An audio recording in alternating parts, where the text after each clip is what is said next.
100 ਸਾਲਾ ਗੁਰੂ ਨਾਨਕ ਦੇਵ ਜੀ ਦੇ ਪੁਰਬ ਦੇ ਵਾਹਿਗੁਰੂ ਜੀ ਕਾ ਖਾਲਸਾ ਵਾਹਿਗੁਰੂ ਜੀ ਕੀ ਫਤਿਹ। ਅੱਜ ਦੀ ਇਸ ਗੁਰਮਤਿ ਕਲਾਸ ਵਿੱਚ ਸ਼ਾਮਲ ਹੋਏ ਗੁਰੂ ਪਿਆਰਿਓ, ਆਪ ਸਾਰਿਆਂ ਨੂੰ ਜੀ ਆਇਆਂ। ਅੱਜ ਦਾ ਸਾਡਾ ਸੈਸ਼ਨ ਸਵਾਲ ਜਵਾਬ ਦਾ ਹੈ। ਜੋ ਸਵਾਲ ਆਪ ਜੀ ਵੱਲੋਂ ਪਿਛਲੇ ਹਫ਼ਤੇ ਦੌਰਾਨ ਜਾਂ ਉਸ ਤੋਂ ਪਹਿਲਾਂ ਦੇ ਸਵਾਲ ਭੇਜੇ ਗਏ ਹਨ, ਪੈਨਲ ਵਿੱਚ ਵਿਚਾਰ ਕਰਕੇ ਉਹਨਾਂ ਦੇ ਜਵਾਬ ਜਿੰਨਾ ਸਮਾਂ ਅੱਜ ਮਿਲਿਆ ਕੋਸ਼ਿਸ਼ ਕਰਾਂਗੇ ਵੱਧ ਤੋਂ ਵੱਧ ਸਵਾਲਾਂ ਦੇ ਜਵਾਬ ਜਿਹੜੇ ਦਿੱਤੇ ਜਾ ਸਕਣ। ਸਾਡਾ ਸਵਾਲ ਦੇ ਜਵਾਬ ਦਾ ਜਿਹੜਾ ਬੇਸ ਹੈ, ਆਧਾਰ ਹੈ, ਸ਼੍ਰੀ ਗੁਰੂ ਗ੍ਰੰਥ ਸਾਹਿਬ ਜੀ ਦੀ ਬਾਣੀ, ਪੰਥ ਪ੍ਰਵਾਨਿਤ ਸਿੱਖ ਰਹਿਤ ਮਰਿਆਦਾ, ਇਤਿਹਾਸਕ ਉਹ ਪੁਸਤਕਾਂ ਜਿਹੜੀਆਂ ਗੁਰਮਤਿ ਦੀ ਕਸਵੱਟੀ ਦੇ ਪੂਰੀਆਂ ਉਤਰਦੀਆਂ ਹਨ, ਔਰ ਪੁਰਾਤਨ ਰਹਿਤਨਾਮੇ, ਭਾਈ ਗੁਰਦਾਸ ਜੀ ਦੀਆਂ ਵਾਰਾਂ, ਕਵਿਤ, ਇਹਨਾਂ ਦੇ ਉੱਤੇ ਉਦਾਹਰਤ ਹੁੰਦਾ ਹੈ। ਹਰ ਵਾਰੀ ਬੇਨਤੀ ਕਰੀਦੀ ਹੈ ਕਿ ਜ਼ਰੂਰੀ ਨਹੀਂ ਹੈ ਕਿ ਸਾਡੇ ਜਵਾਬ ਨਾਲ ਹਰ ਕਿਸੇ ਦੀ ਤਸੱਲੀ ਹੋ ਜਾਏ, ਪਰ ਜੇ ਵੀ ਫਿਰ ਵੀ ਮਨ ਵਿੱਚ ਕੋਈ ਸ਼ੰਕਾ ਰਹਿ ਜਾਏ ਤਾਂ ਕਿਰਪਾ ਕਰਕੇ ਆਪ ਜੀ ਦੁਬਾਰਾ ਉਹਨੂੰ ਭੇਜ ਕੇ ਅਸੀਂ ਉਹਦੀ ਦੁਬਾਰਾ ਵਿਚਾਰ ਕਰ ਸਕਦੇ ਹਾਂ ਤੇ ਕੋਸ਼ਿਸ਼ ਕਰਾਂਗੇ ਉਹਦਾ ਜਵਾਬ ਹੋਰ ਵਿਆਖਿਆ ਨਾਲ ਦਿੱਤਾ ਜਾ ਸਕੇ। ਤੋ ਇਸ ਸਵਾਲ ਜਵਾਬ ਦਾ ਸੈਸ਼ਨ ਵੀ ਰਾਜਾ ਸਿੰਘ ਜੀ ਦੀ ਸੇਵਾ ਹੁੰਦੀ ਹੈ, ਜੋ ਜਦੋਂ ਤੋਂ ਇਹ ਸੈਸ਼ਨ ਸ਼ੁਰੂ ਕੀਤਾ ਇਹ ਸੇਵਾ ਨਿਭਾ ਰਹੇ ਹਨ। ਮੈਂ ਉਹਨਾਂ ਨੂੰ ਬੇਨਤੀ ਕਰ ਰਿਹਾ ਹਾਂ ਕਿ ਅੱਜ ਦਾ ਇਹ ਸਵਾਲ ਜਵਾਬ ਦਾ ਸੈਸ਼ਨ ਸ਼ੁਰੂ ਕੀਤਾ ਜਾਵੇ। ਵਾਹਿਗੁਰੂ ਜੀ ਕਾ ਖਾਲਸਾ ਵਾਹਿਗੁਰੂ ਜੀ ਕੀ ਫਤਿਹ।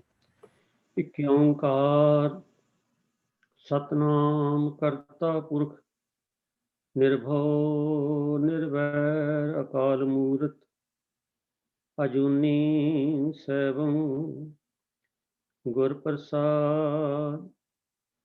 ਵਾਹਿਗੁਰੂ ਵਾਹਿਗੁਰੂ ਵਾਹਿਗੁਰੂ ਵਾਹਿਗੁਰੂ ਵਾਹਿਗੁਰੂ ਵਾਹਿਗੁਰੂ। ਵਾਹਿਗੁਰੂ ਜੀ ਕਾ ਖਾਲਸਾ ਵਾਹਿਗੁਰੂ ਜੀ ਕੀ ਫਤਿਹ। ਸਾਰੀ ਸੰਗਤ ਨੂੰ ਜੀਓ ਆਇਆਂ ਜੀ। ਅੱਜ ਦੇ ਇਸ ਸੈਸ਼ਨ ਵਿੱਚ ਤੋਂ ਸਵਾਲ ਜਵਾਬ ਦਾ ਸੈਸ਼ਨ ਹੈ। ਤੋਂ ਸਭ ਤੋਂ ਪਹਿਲਾਂ ਆਪਾਂ ਜਿਤਨੇ ਪੈਨਲ ਮੈਂਬਰ ਸਾਹਿਬਾਨ ਨੇ ਉਹ ਸੰਗਤ ਨਾਲ ਫਤਿਹ ਸਾਂਝੀ ਕਰਨਗੇ ਜੀ। ਮੈਂ ਬੇਨਤੀ ਕਰ ਰਿਹਾ MP ਸਿੰਘ ਜੀ ਨੂੰ। ਵਾਹਿਗੁਰੂ ਜੀ ਕਾ ਖਾਲਸਾ ਵਾਹਿਗੁਰੂ ਜੀ ਕੀ ਫਤਿਹ। ਤੇਜਿੰਦਰ ਸਿੰਘ ਜੀ। ਵਾਹਿਗੁਰੂ ਜੀ ਕਾ ਖਾਲਸਾ ਵਾਹਿਗੁਰੂ ਜੀ ਕੀ ਫਤਿਹ। ਅਤੇ ਭੈਣ ਮਨਿੰਦਰ ਕੌਰ ਜੀ।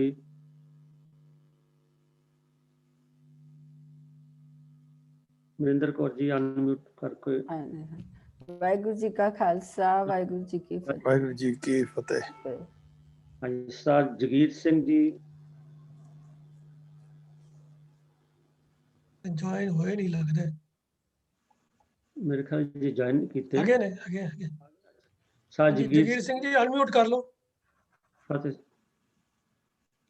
ਹਾਂਜੀ ਵਾਹਿਗੁਰੂ ਜੀ ਕਾ ਖਾਲਸਾ ਵਾਹਿਗੁਰੂ ਜੀ ਕੀ ਫਤਿਹ ਜੀ। ਵੀਰ ਹਰਜੀਤ ਸਿੰਘ ਜੀ ਨੇ ਪਹਿਲਾਂ ਆਪ ਨਾਲ ਫਤਿਹ ਸਾਂਝੀ ਕੀਤੀ ਹੈ ਜੀ। ਤੋਂ ਸਾਧ ਸੰਗਤ ਆਪ ਵੱਲੋਂ ਭੇਜੇ ਜੋ ਸਵਾਲ ਨੇ ਉਹ ਕੁਝ ਮਰਿਆਦਾ ਨਾਲ ਸੰਬੰਧਿਤ ਨੇ, ਕੁਝ ਸ਼ਬਦਾਂ ਦੀ ਵਿਆਖਿਆ ਨਾਲ ਸੰਬੰਧਿਤ ਨੇ। ਤੋਂ ਇਹਨਾਂ ਨੂੰ ਆਪਾਂ ਇੱਕ ਇੱਕ ਸਵਾਲ ਕਰਕੇ ਜਿਹੜਾ ਉਹ ਆਪ ਜੀ ਨਾਲ ਸਾਂਝੇ ਕਰਾਂਗੇ। ਜਿਵੇਂ ਪਹਿਲੇ ਵੀਰ ਜੀ ਨੇ ਦੱਸਿਆ ਪੈਨਲ ਵਿੱਚ ਡਿਸਕਸ ਕਰੀਦਾ, ਔਰ ਕੋਸ਼ਿਸ਼ ਹੁੰਦੀ ਹੈ ਕਿ ਸਾਨੂੰ ਜਿੱਥੋਂ ਤੱਕ ਕੋਈ ਉਹਦਾ ਉੱਤਰ ਮਿਲ ਸਕੇ ਉਹ ਲੈ ਕੇ ਆਪ ਜੀ ਪਾਸ ਅਸੀਂ ਹਾਜ਼ਰ ਹੁੰਦੇ ਹਾਂ।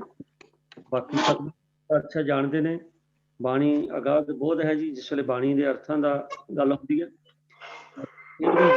ਵੱਖ-ਵੱਖ ਟੀਕਾ ਉਹਨਾਂ ਨਾਲ ਕੰਸਲਟ ਕਰਕੇ ਉਹਨਾਂ ਦੀਆਂ ਰਾਈਟਿੰਗਸ ਨੂੰ ਮੈਂਬਰ ਜਿਹੜੇ ਨੇ ਉਹਦਾ ਕੋਸ਼ਿਸ਼ ਕਰਦੇ।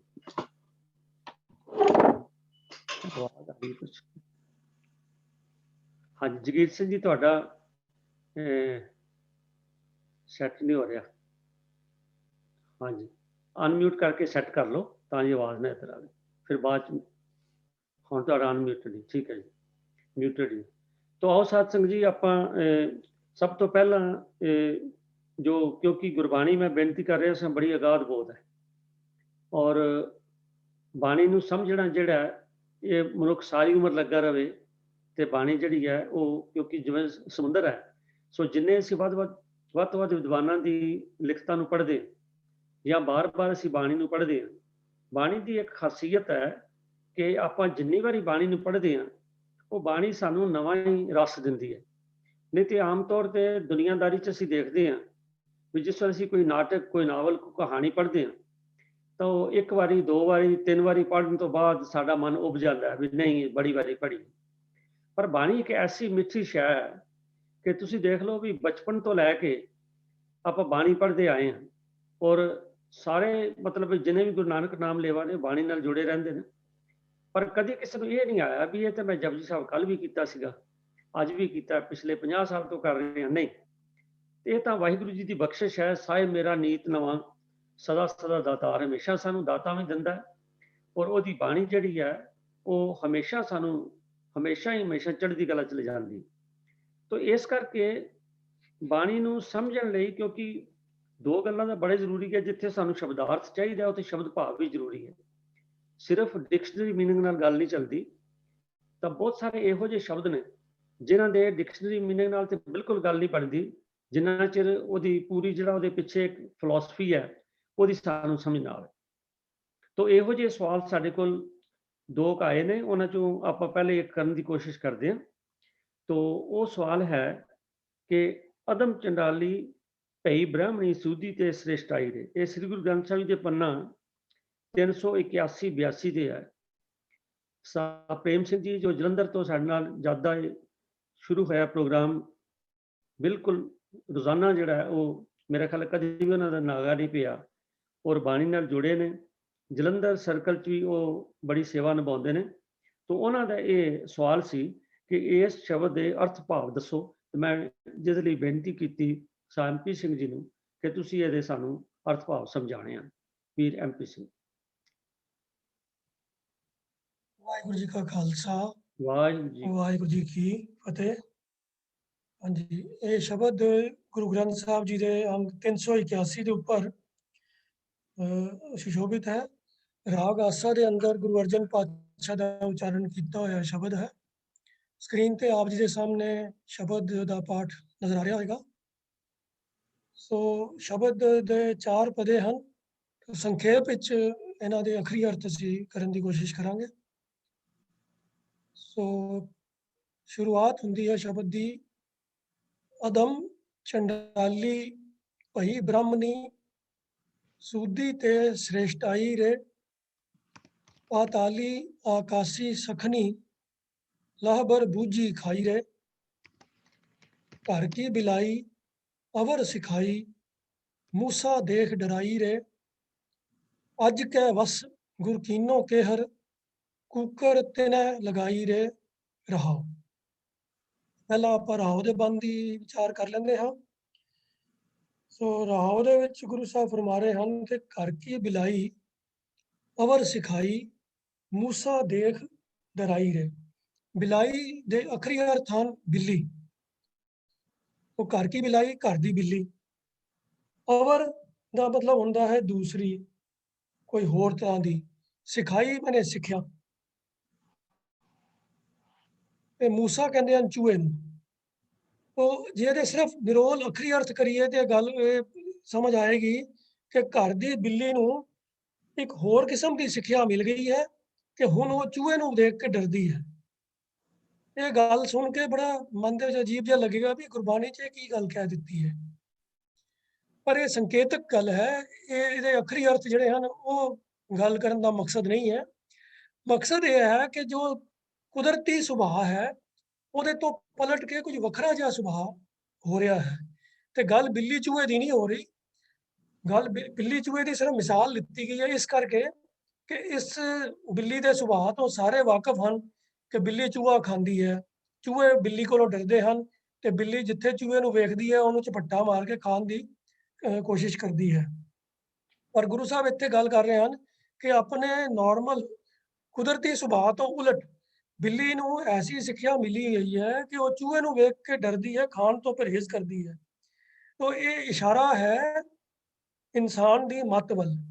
कुदरती तौर ते इंसान दी जड़ी मत है वो विकारां दे मगर पैंदी है, माया दे मगर पैंदी है। जिथे किधरे उसनू कोई भी सरीरक सुख आराम दा साधन, कोई मन परचावे दा साधन मिलदा होवे तो इंसान उसनू प्राप्त करने वास्ते यतन करदा है ते अपना जीवन दा जो असल मनोरथ है उसनू भुल के ਤੇ ਮਾਇਆ ਦੇ ਰੁਝਾਨ ਦੇ ਅੰਦਰ ਖਚਤ ਹੋ ਜਾਂਦਾ ਹੈ। ਇਹ ਕੁਦਰਤੀ ਸੁਭਾਅ ਹੈ ਇਨਸਾਨ ਦਾ। ਪਰ ਜੇ ਗੁਰੂ ਦੀ ਸ਼ਰਨ ਵਿੱਚ ਆ ਕੇ ਗੁਰੂ ਪਾਸੋਂ ਸਿੱਖਿਆ ਲੈ ਕੇ ਆਪਣੇ ਜੀਵਨ ਜਾਂਚ ਨੂੰ ਇੱਕ ਨਿਯਮ ਦੇ ਵਿੱਚ, ਇੱਕ ਮਰਿਆਦਾ ਦੇ ਵਿੱਚ ਢਾਲ ਲਵੇ ਤਾਂ ਫਿਰ ਉਹਦਾ ਮਨ ਜਿਹੜਾ ਹੈ ਉਹ ਮਾਇਆ ਦੇ ਖਿੱਚ ਵਾਲੇ ਪਾਸੇ ਨਹੀਂ ਖਿੱਚਿਆ ਜਾਂਦਾ, ਉਹ ਵਿਕਾਰਾਂ ਵੱਲ ਨਹੀਂ ਖਿੱਚਿਆ ਜਾਂਦਾ। ਤਾਂ ਇਹ ਉਸ ਅਵਸਥਾ ਦਾ ਵਰਣਨ ਕਰ ਰਹੇ ਹਨ ਗੁਰੂ ਸਾਹਿਬ कि हुण ये जिहड़ी मत है इंसान की, घर की पिलाई जिहड़ी है, ये संकेत आया है इंसान की मत नूं।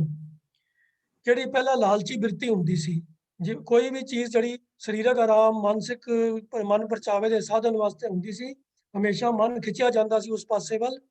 पर हुण गुरु की सिक्ख्या के अधीन उस पासे जाण तो इहदी बिरती जिहड़ी है ये हुण परहेज हो गई है, हुण उस पासे नहीं जांदी। तो अखरी अर्थ तो सिर्फ ये हैं कि बिल्ली जिहड़ी है उन्होंने किसी होर सिक्ख्या के अधीन चूहे नूं देख के डरदी है, खान नहीं खांदी। भाव अर्थ है कि आम दुनियादार दी बिरती जिहड़ी मन दे मगर चलण वाली, माया दे विकार दे अधीन काम करन वाली, जिवें विकारां दे मगर पैंदी सी, विकारां 'च खचत हो जांदी सी, हुण गुरु दी सिक्ख्या दे अधीन विकारां वाले पासे जाण तो परहेज करदी है, नहीं जांदी। दूसरी पंक्ति राहो दी है, अज कै वस गुर कीनो केहर। अज का अर्थ हुंदा है बकरी ते केहर का अर्थ हुंदा है शेर। तो अज कै वस मतलब बकरी दे वस, गुर कीनो केहर, गुरु दे रारे नूं सियारी है। गुरु ने केहर शेर नूं गुरु ने बकरी दे वस च कर दिता है। कुकर तिने लगाई रे, ते कुकर कहंदे हन कुत्ते नूं, ते तिने दा मतलब है तिनके, तिनकियां दे वाले पासे। तो हुण जे निरे अखरी अर्थ करिए तां इहदे की अर्थ होणगे जी कि शेर नूं गुरु जी ने बकरी दे अधीन कर दिता है ते कुत्तियां नूं तिनके खाण वास्ते ला दिता है। तो ये फिर अखरी अर्थां नाल कोई गल बनदी नहीं है। और यही मुश्किल आंदी है जदों असीं अंग्रेजी दे गुरबाणी दे अर्थ पढ़दे हां, उत्थे लिटरल मीनिंग कीते हुंदे हन ते उत्थे इहो जी अंग्रेजी लिख के ते गल लिख दित्ती होएगी ते पढ़न वाले बेचारे नूं कुछ समझ नहीं आएगा भी हो की रिहा है। ਉਹ ਇੱਥੇ ਵੀ ਭਾਵ ਅਰਥ ਦੇਖਣ ਦੀ ਲੋੜ ਹੈ ਕਿ ਬੱਕਰੀ ਦੇ ਬਸ ਸ਼ੇਰ, ਇਹ ਕਿਹੜੀ ਬੱਕਰੀ ਤੇ ਕਿਹੜਾ ਸ਼ੇਰ ਹੈ। तो बकरी ਜਿਹੜੀ ਹੈ ਉਹ ਸਿੰਬੋਲਿਕ ਹੈ ਨਿਮਰਤਾ ਦੀ ਤੇ ਸ਼ੇਰ ਸਿੰਬੋਲਿਕ ਹੈ ਹੰਕਾਰ ਦਾ। तो हंकार की वृत्ति जिहड़ी है हुण निमरता के अधीन हो गई है गुरु की सिक्ख्या द्वारा। तो जिहड़ी गुरु की सिक्ख्या द्वारा लालची बिल्ली चूहे खान तो परहेज करन लग पई सी, हुण उसे गुरु की सिक्ख्या द्वारा इंसान की जिहड़ी कुदरती हंकार की वृत्ति है वो उहदे अधीन हो गई है, निमरता दे विच आ गई है और उहदा सुभाव निमरता वाला बन गया है। ते कुकर तिने लगाई रे, कुत्ता आम तौर ते लालची सुभाव दा, तमोगुणी सुभाव दा हुंदा है, लालची सुभाव दा हुंदा है। ते उहनां नूं हुण तिनकियां वाले पासे मतलब है कि बड़ी सधारण जी आम जी चीज़ां जिन्हां दे विच कोई स्वादां वाली गल नहीं है, सधारण आम चीज़ जिहड़ी सिर्फ निरोल तिनके जिहड़े हन, जिहड़े भी पशु पंछी खांदे हन खाली पेट भरन वास्ते खांदे हन, ਉਹਦੇ ਵਿੱਚ कोई जीभ के स्वाद या चस्के वाली कोई चीज़ नहीं होंदी। सधारण चीज़ जिहड़ी है आम फैम जिहड़ी चीज़ है आराम नाल जिहड़ी मिल जाती है तिनके। तो कुत्तियां नूं हुण तिनकियां वाले पासे भाव सधारण संतोख वाली वृत्ति वाले पासे उन्हां दा ध्यान कर दिता है। तो भाव जिहड़ी इंसान के मन के अंदर अगे लालची वृत्ति हुंदी सी वो हुण संतोख वाली वृत्ति बन गई है। तमोगुणी सुभाव जिहड़ा है वो हुण सतोगुणी सुभाव हो गया है। तो राह के अंदर ये मन की वृत्ति पलटन की गल की गई है। इसे ही भाव नूं हुण बाकी पदियां दे अंदर होर मिसालां दे के ते गुरु साहब फरमाते हैं कि अदम चंडाली भई ब्राह्मणी सूदी ते श्रेष्ठाई रे। अदम का अर्थ हुंदा है नीच, ਜਿਹਨੂੰ ਸਮਾਜ ਦੇ ਅੰਦਰ ਬੜਾ ਨੀਚ ਗਿਣਿਆ ਜਾਂਦਾ ਹੋਵੇ। ਤਾਂ ਚੰਡਾਲ ਜਿਹੜਾ ਹੈ ਬ੍ਰਾਹਮਣੀ ਮਤ ਦੇ ਅਨੁਸਾਰ ਸਨਾਤਨ ਮਤ ਦੇ ਅੰਦਰ ਜੋ ਵਰਣਮੰਡ ਕੀਤੀ ਗਈ ਹੈ, ਉਹਦੇ ਚੰਡਾਲ ਜਿਹੜਾ ਹੈ ਉਹ ਸਭ ਤੋਂ ਨੀਵੀਂ ਜਾਤ ਹੈ। ਸ਼ੂਦਰਾਂ ਵਿੱਚ ਵੀ ਸਭ ਤੋਂ ਨੀਵੀਂ ਜਾਤ ਹੈ ਇਹ ਚੰਡਾਲ ਜਿਹੜਾ ਹੈ। ਉਹਨੂੰ ਤਾਂ ਵਸੋਂ ਦੇ ਨੇੜੇ ਸ਼ਹਿਰ ਦੇ ਵਿੱਚ ਰਹਿਣ ਦੀ ਇਜਾਜ਼ਤ ਹੀ ਨਹੀਂ ਮਿਲਦੀ, ਉਹ ਤੇ ਸ਼ਮਸ਼ਾਨ ਵਿੱਚ ਜਾਂ ਸ਼ਹਿਰੋਂ ਬਾਹਰ ਹੀ ਰਹਿੰਦਾ ਹੈ। ਤੇ ਬ੍ਰਾਹਮਣ ਨੇ ਆਪਣੇ ਆਪ ਨੂੰ ਵਰਣਮੰਡ ਦੇ ਹਿਸਾਬ ਨਾਲ ਸਭ ਤੋਂ ਉੱਤਮ ਸ੍ਰੇਸ਼ਟ ਪਦਵੀ ਦਿੱਤੀ ਹੋਈ ਹੈ। ਤੋ ਇੱਥੇ ਉਸ ਪ੍ਰਚਲਿਤ ਜਿਹੜਾ ਵਰਣਮੰਡ ਦੀ ਜੋ ਮਰਿਆਦਾ ਹੈ ਉਹਨੂੰ ਮਿਸਾਲ ਦੇ ਤੌਰ ਤੇ ਵਰਤ ਕੇ ਗੁਰੂ ਸਾਹਿਬ ਗੱਲ ਕਰਦੇ ਹਨ ਕਿ ਜਿਹੜੀ ਇਨਸਾਨ ਦੀ ਮੱਤ ਚੰਡਾਲਨੀ ਵਰਗੀ ਨੀਚ ਸੀ, ਭੈੜੀ ਬਿਰਤੀ ਸੀ, ਤੋ ਜਿੱਥੇ ਆਮ ਸਨਾਤਨੀ ਸਮਾਜ ਦੇ ਅੰਦਰ ਤੁਸੀਂ ਕਿਸੇ ਬੰਦੇ ਵਾਸਤੇ ਚੰਡਾਲ ਦਾ ਲਫ਼ਜ਼ ਵਰਤੋ ਤੇ ਉਹ ਸਿੱਧਾ ਹੀ ਉਹਦੇ ਮਨ 'ਚ ਇਹ ਵਿਚਾਰ ਆਏਗਾ ਵੀ ਹਾਂ ਵੀ ਘਟੀਆ ਕੋਈ ਨੀਚ ਬੰਦੇ ਦੀ ਗੱਲ ਹੋ ਰਹੀ ਹੈ। ਤੇ ਸੋ ਇਸ ਕਰਕੇ ਚੰਡਾਲ ਦਾ ਲਫ਼ਜ਼ ਜਿਹੜਾ ਹੈ ਨੀਚਤਾਈ ਵਾਲੇ ਦਾ ਸਿੰਬੋਲਿਕ ਬਣ ਜਾਂਦਾ ਹੈ। ਤਾਂ ਗੁਰੂ ਸਾਹਿਬ ਨੇ ਇਹ ਚੰਡਾਲ ਲਫ਼ਜ਼ ਨੂੰ ਨੀਚ ਮਤ ਨੂੰ ਡਿਨੋਟ ਕਰਨ ਵਾਸਤੇ ਇਸਤੇਮਾਲ ਕੀਤਾ ਹੈ। ਤੇ ਬ੍ਰਾਹਮਣ ਭਾਰਤੀ ਸਮਾਜ ਦੇ ਅੰਦਰ, ਜਿਵੇਂ ਕਿ ਮੈਂ ਅੱਗੇ ਬੇਨਤੀ ਕੀਤੀ ਹੈ ਕਿ ਵੀ ਉਹਨੇ ਆਪਣੇ ਆਪ ਨੂੰ ਸਭ ਤੋਂ ਉੱਤਮ ਪਦਵੀ ਦੇ ਉੱਤੇ ਸੁਸ਼ੋਭਿਤ ਕਰ ਲਿਆ ਕਿ ਸਾਰੀ ਵਰਣਮੰਡ ਦੇ ਵਿੱਚ ਬ੍ਰਾਹਮਣ ਸਭ ਤੋਂ ਸ੍ਰੇਸ਼ਟ ਹੈ। ਤੋ ਉਸ ਕਰਕੇ ਜੇ ਬ੍ਰਾਹਮਣ ਦੀ ਗੱਲ ਕਰੋ ਵੀ ਇਹ ਤਾਂ ਸ਼ੁੱਧ ਬ੍ਰਾਹਮਣ ਹੈ। ਈਵਨ ਇੰਗਲਿਸ਼ ਲੈਂਗੁਏਜ ਦੇ ਅੰਦਰ ਵੀ ਜਿਹੜੇ ਅਰਿਸਟੋਕਰੈਟ, ਬਹੁਤ ਅਮੀਰ, ਬਹੁਤ ਪੁਰਾਣੇ ਖਾਨਦਾਨੀ ਪਰਿਵਾਰ ਨੇ, ਉਹਨਾਂ ਦੇ ਵਾਸਤੇ ਵੀ ਇਹ ਲਫ਼ਜ਼ ਬ੍ਰਾਹਮਣ ਉੱਥੇ ਵੀ ਵਰਤੀਨ ਲੱਗ ਪਿਆ ਹੈ। ਤੋ ਬ੍ਰਾਹਮਣੀ ਭਾਵ ਉੱਚੀ ਸ੍ਰੇਸ਼ਟ ਪਦਵੀ ਵਾਲੀ।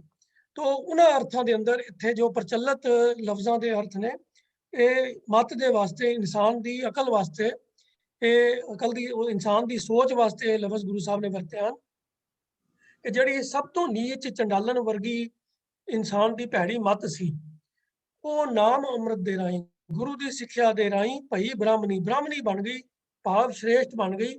ਸੂਦੀ ਤੇ ਸ਼੍ਰੇਸ਼ਟਾਈ ਰੇ, ਸ਼ੂਦਰ ਵਾਲੀ ਅਵਸਥਾ ਤੋਂ ਉੱਚੀ ਕੁਲ ਵਾਲੀ ਹੋ ਗਈ। ਹੁਣ ਇਹਦੇ ਵਿੱਚ ਕੋਈ ਇਹ ਇਤਰਾਜ਼ ਨਾ ਕਰੇ ਕਿ ਭਾਈ ਗੁਰੂ ਸਾਹਿਬ ਨੇ ਕੀ ਕਹਤਾ, ਵਰਣਮੰਡ ਨੂੰ ਸਵੀਕਾਰ ਕਰ ਲਿਆ ਹੈ। ਉਹ ਮੰਨਦੇ ਨੇ ਕਿ ਬ੍ਰਾਹਮਣ ਉੱਚਾ ਹੈ ਤੇ ਸ਼ੂਦਰ ਨੀਵਾਂ ਹੈ। ਐਸੀ ਕੋਈ ਗੱਲ ਨਹੀਂ ਹੈ। ਇਹ ਗੱਲ ਸਿਰਫ ਮਿਸਾਲ ਵਜੋਂ ਇੱਕ ਆਈਡੀਆ ਕਨਵੇ ਕਰਨ ਵਾਸਤੇ ਲਫ਼ਜ਼ ਇਸਤੇਮਾਲ ਕੀਤੇ ਗਏ ਹਨ। ਵਰਣਮੰਡ ਦੀ ਸਪੋਰਟ ਦਾ ਇੱਥੇ ਕੋਈ ਮਕਸਦ ਵੀ ਨਹੀਂ ਹੈ, ਨਾ ਮੀਨਿੰਗ ਹੈ। ਤੋ ਇਤੋਂ ਗੱਲ ਸਿਰਫ ਸਪਸ਼ਟ ਇਹ ਹੁੰਦੀ ਹੈ ਕਿ ਜਿਹੜੀ ਆਮ ਪ੍ਰਚਲਿਤ ਭਾਸ਼ਾ ਦੇ ਵਿੱਚ ਜਿਸ ਨੂੰ ਨੀਚ ਕਿਹਾ ਜਾਂਦਾ ਹੈ, ਉਹ ਜਿਹੀ ਨੀਚ ਮਤ ਗੁਰੂ ਦੀ ਸਿੱਖਿਆ ਦੁਆਰਾ ਉੱਤਮ ਮਤ ਬਣ ਜਾਂਦੀ ਹੈ, ਪਾਵਰਤ ਨਹੀਂ ਹੈ। ਦੂਸਰੀ ਪੰਕਤੀ 'ਚ ਗੁਰੂ ਸਾਹਿਬ ਫਰਮਾਉਂਦੇ ਹਨ, ਪਾਤਾਲੀ ਆਕਾਸ਼ੀ ਸਖਣੀ ਲਾਭਰ ਬੁੱਝੀ ਖਾਈ ਰੇ। ਪਾਤਾਲੀ ਆਕਾਸ਼ੀ, ਪਤਾਲ ਤੋਂ ਲੈ ਕੇ ਆਕਾਸ਼ ਤੱਕ। ਤੋ ਇਹ ਤਕਰੀਬਨ ਕੀ ਹੋ ਗਿਆ ਜੀ, ਸਾਰੀ ਸ੍ਰਿਸ਼ਟੀ ਦਾ ਪੂਰਾ ਨਾਪ ਹੋ ਗਿਆ। ਪਤਾਲ ਹੈ ਜ਼ਮੀਨ ਤੋਂ ਥੱਲੇ, ਆਕਾਸ਼ ਹੈ ਉੱਪਰ ਅਸਮਾਨ। ਤੋ ਪਤਾਲ ਤੋਂ ਲੈ ਕੇ, ਧੁਰ ਪਤਾਲ ਤੋਂ ਲੈ ਕੇ ਆਕਾਸ਼ ਤੱਕ ਜਿੰਨਾ ਵੀ ਬ੍ਰਹਿਮੰਡ ਹੈ, ਉਹ ਸਾਰੇ ਦੇ ਅੰਦਰ ਜਿਤਨੇ ਵੀ ਪਦਾਰਥ ਨੇ, ਜੇ ਕਿਸੇ ਨੂੰ ਉਹ ਵੀ ਮਿਲ ਜਾਣ ਤੇ ਫਿਰ ਵੀ ਉਹਦੀ ਭੁੱਖ ਨਾ ਮਿਟੇ, ਤਾਂ ਉਹਦੇ ਵਾਸਤੇ ਇਹ ਲਫ਼ਜ਼ ਵਰਤਿਆ ਗਿਆ ਹੈਗਾ ਪਾਤਾਲੀ ਆਕਾਸ਼ੀ ਸਖਣੀ। ਤੇ ਪਤਾਲ ਤੋਂ ਲੈ ਕੇ ਆਕਾਸ਼ ਤੱਕ ਉਹਨੂੰ ਸਭ ਕੁਝ, ਜੋ ਕੁਝ ਵੀ ਪਦਾਰਥ ਮਿਲਣੇ ਚਾਹੀਦੇ ਸਨ, ਮਿਲ ਗਏ ਨੇ। ਪਰ ਉਹਦਾ ਮਨ ਦੀ ਬਿਰਤੀ, ਲਾਲਚ ਅਜੇ ਵੀ ਜਿਵੇਂ ਨਹੀਂ ਸੀ ਭਰਦਾ, ਉਹਦਾ ਮਨ ਅਜੇ ਵੀ ਹੋਰ ਦੀ ਮੰਗ ਕਰਦਾ ਸੀ। ਆਮ ਦੁਨੀਆਦਾਰ ਇਨਸਾਨ ਦੀ ਇਹ ਹਾਲਤ ਹੁੰਦੀ ਹੈ ਕਿ ਲਾਲਚ ਦੇ ਵਸ ਜੋ ਉਹਨੂੰ ਮਿਲਦਾ ਜਾਂਦਾ ਹੈ, ਇੱਕ ਚੀਜ਼ ਮਿਲਦੀ ਹੈ ਉਹ 10 ਦੀ ਹੋਰ ਡਿਮਾਂਡ ਕਰਦਾ ਹੈ, 10 ਮਿਲਦੀਆਂ ਤੇ 100 ਦੀ ਡਿਮਾਂਡ ਹੋ ਜਾਂਦੀ ਹੈ। ਤੋ ਉਹਦਾ ਮਨ ਕਦੀ ਭਰਦਾ ਨਹੀਂ ਹੈ। ਤੋ ਉਸ ਅਵਸਥਾ ਨੂੰ, ਉਸ ਲਾਲਚੀ ਬਿਰਤੀ ਨੂੰ ਗੁਰੂ ਸਾਹਿਬ ਨੇ ਇਹਨਾਂ ਲਫ਼ਜ਼ਾਂ ਦੇ ਨਾਲ ਬਿਆਨ ਕੀਤਾ ਹੈ, ਪਾਤਾਲੀ ਆਕਾਸ਼ੀ ਸਖਣੀ, ਕਿ ਭਈ ਪਤਾਲ ਤੋਂ ਲੈ ਕੇ ਆਕਾਸ਼ ਤੱਕ ਦੇ ਪਦਾਰਥ ਮਿਲ ਗਏ ਨੇ, ਫਿਰ ਵੀ ਬੰਦਾ ਖਾਲੀ ਮਹਿਸੂਸ ਕਰਦਾ ਹੈ। ਤੇ ਉਹਦੇ ਅੰਦਰ ਕੀ ਹੈ, ਲੈਬਰ ਬੁੱਝੀ ਖਾਈ ਰੇ। ਉਹ ਕਹਿੰਦੇ ਆ ਲੇਕਿਨ ਜਦੋਂ ਗੁਰੂ ਦੀ ਸਿੱਖਿਆ ਨਾਲ ਮਤ ਪਲਟਦੀ ਹੈ, ਉਦੋਂ ਫਿਰ ਇਹ ਲਾਲਚੀ ਬਿਰਤੀ ਵੀ ਜਿਹੜੀ ਹੈ ਉਹ ਮਾਨੋ ਇੰਝ ਹੋ ਜਾਂਦੀ ਹੈ ਕਿ ਜਿਹੜੀ ਉਹਦੀ ਤ੍ਰਿਸ਼ਨਾ ਦੀ ਉਹਦੇ ਅੰਦਰ ਅੱਗ ਲੱਗੀ ਹੋਈ ਸੀ, ਉਹ ਹੁਣ ਬੁਝ ਜਾਂਦੀ ਹੈ।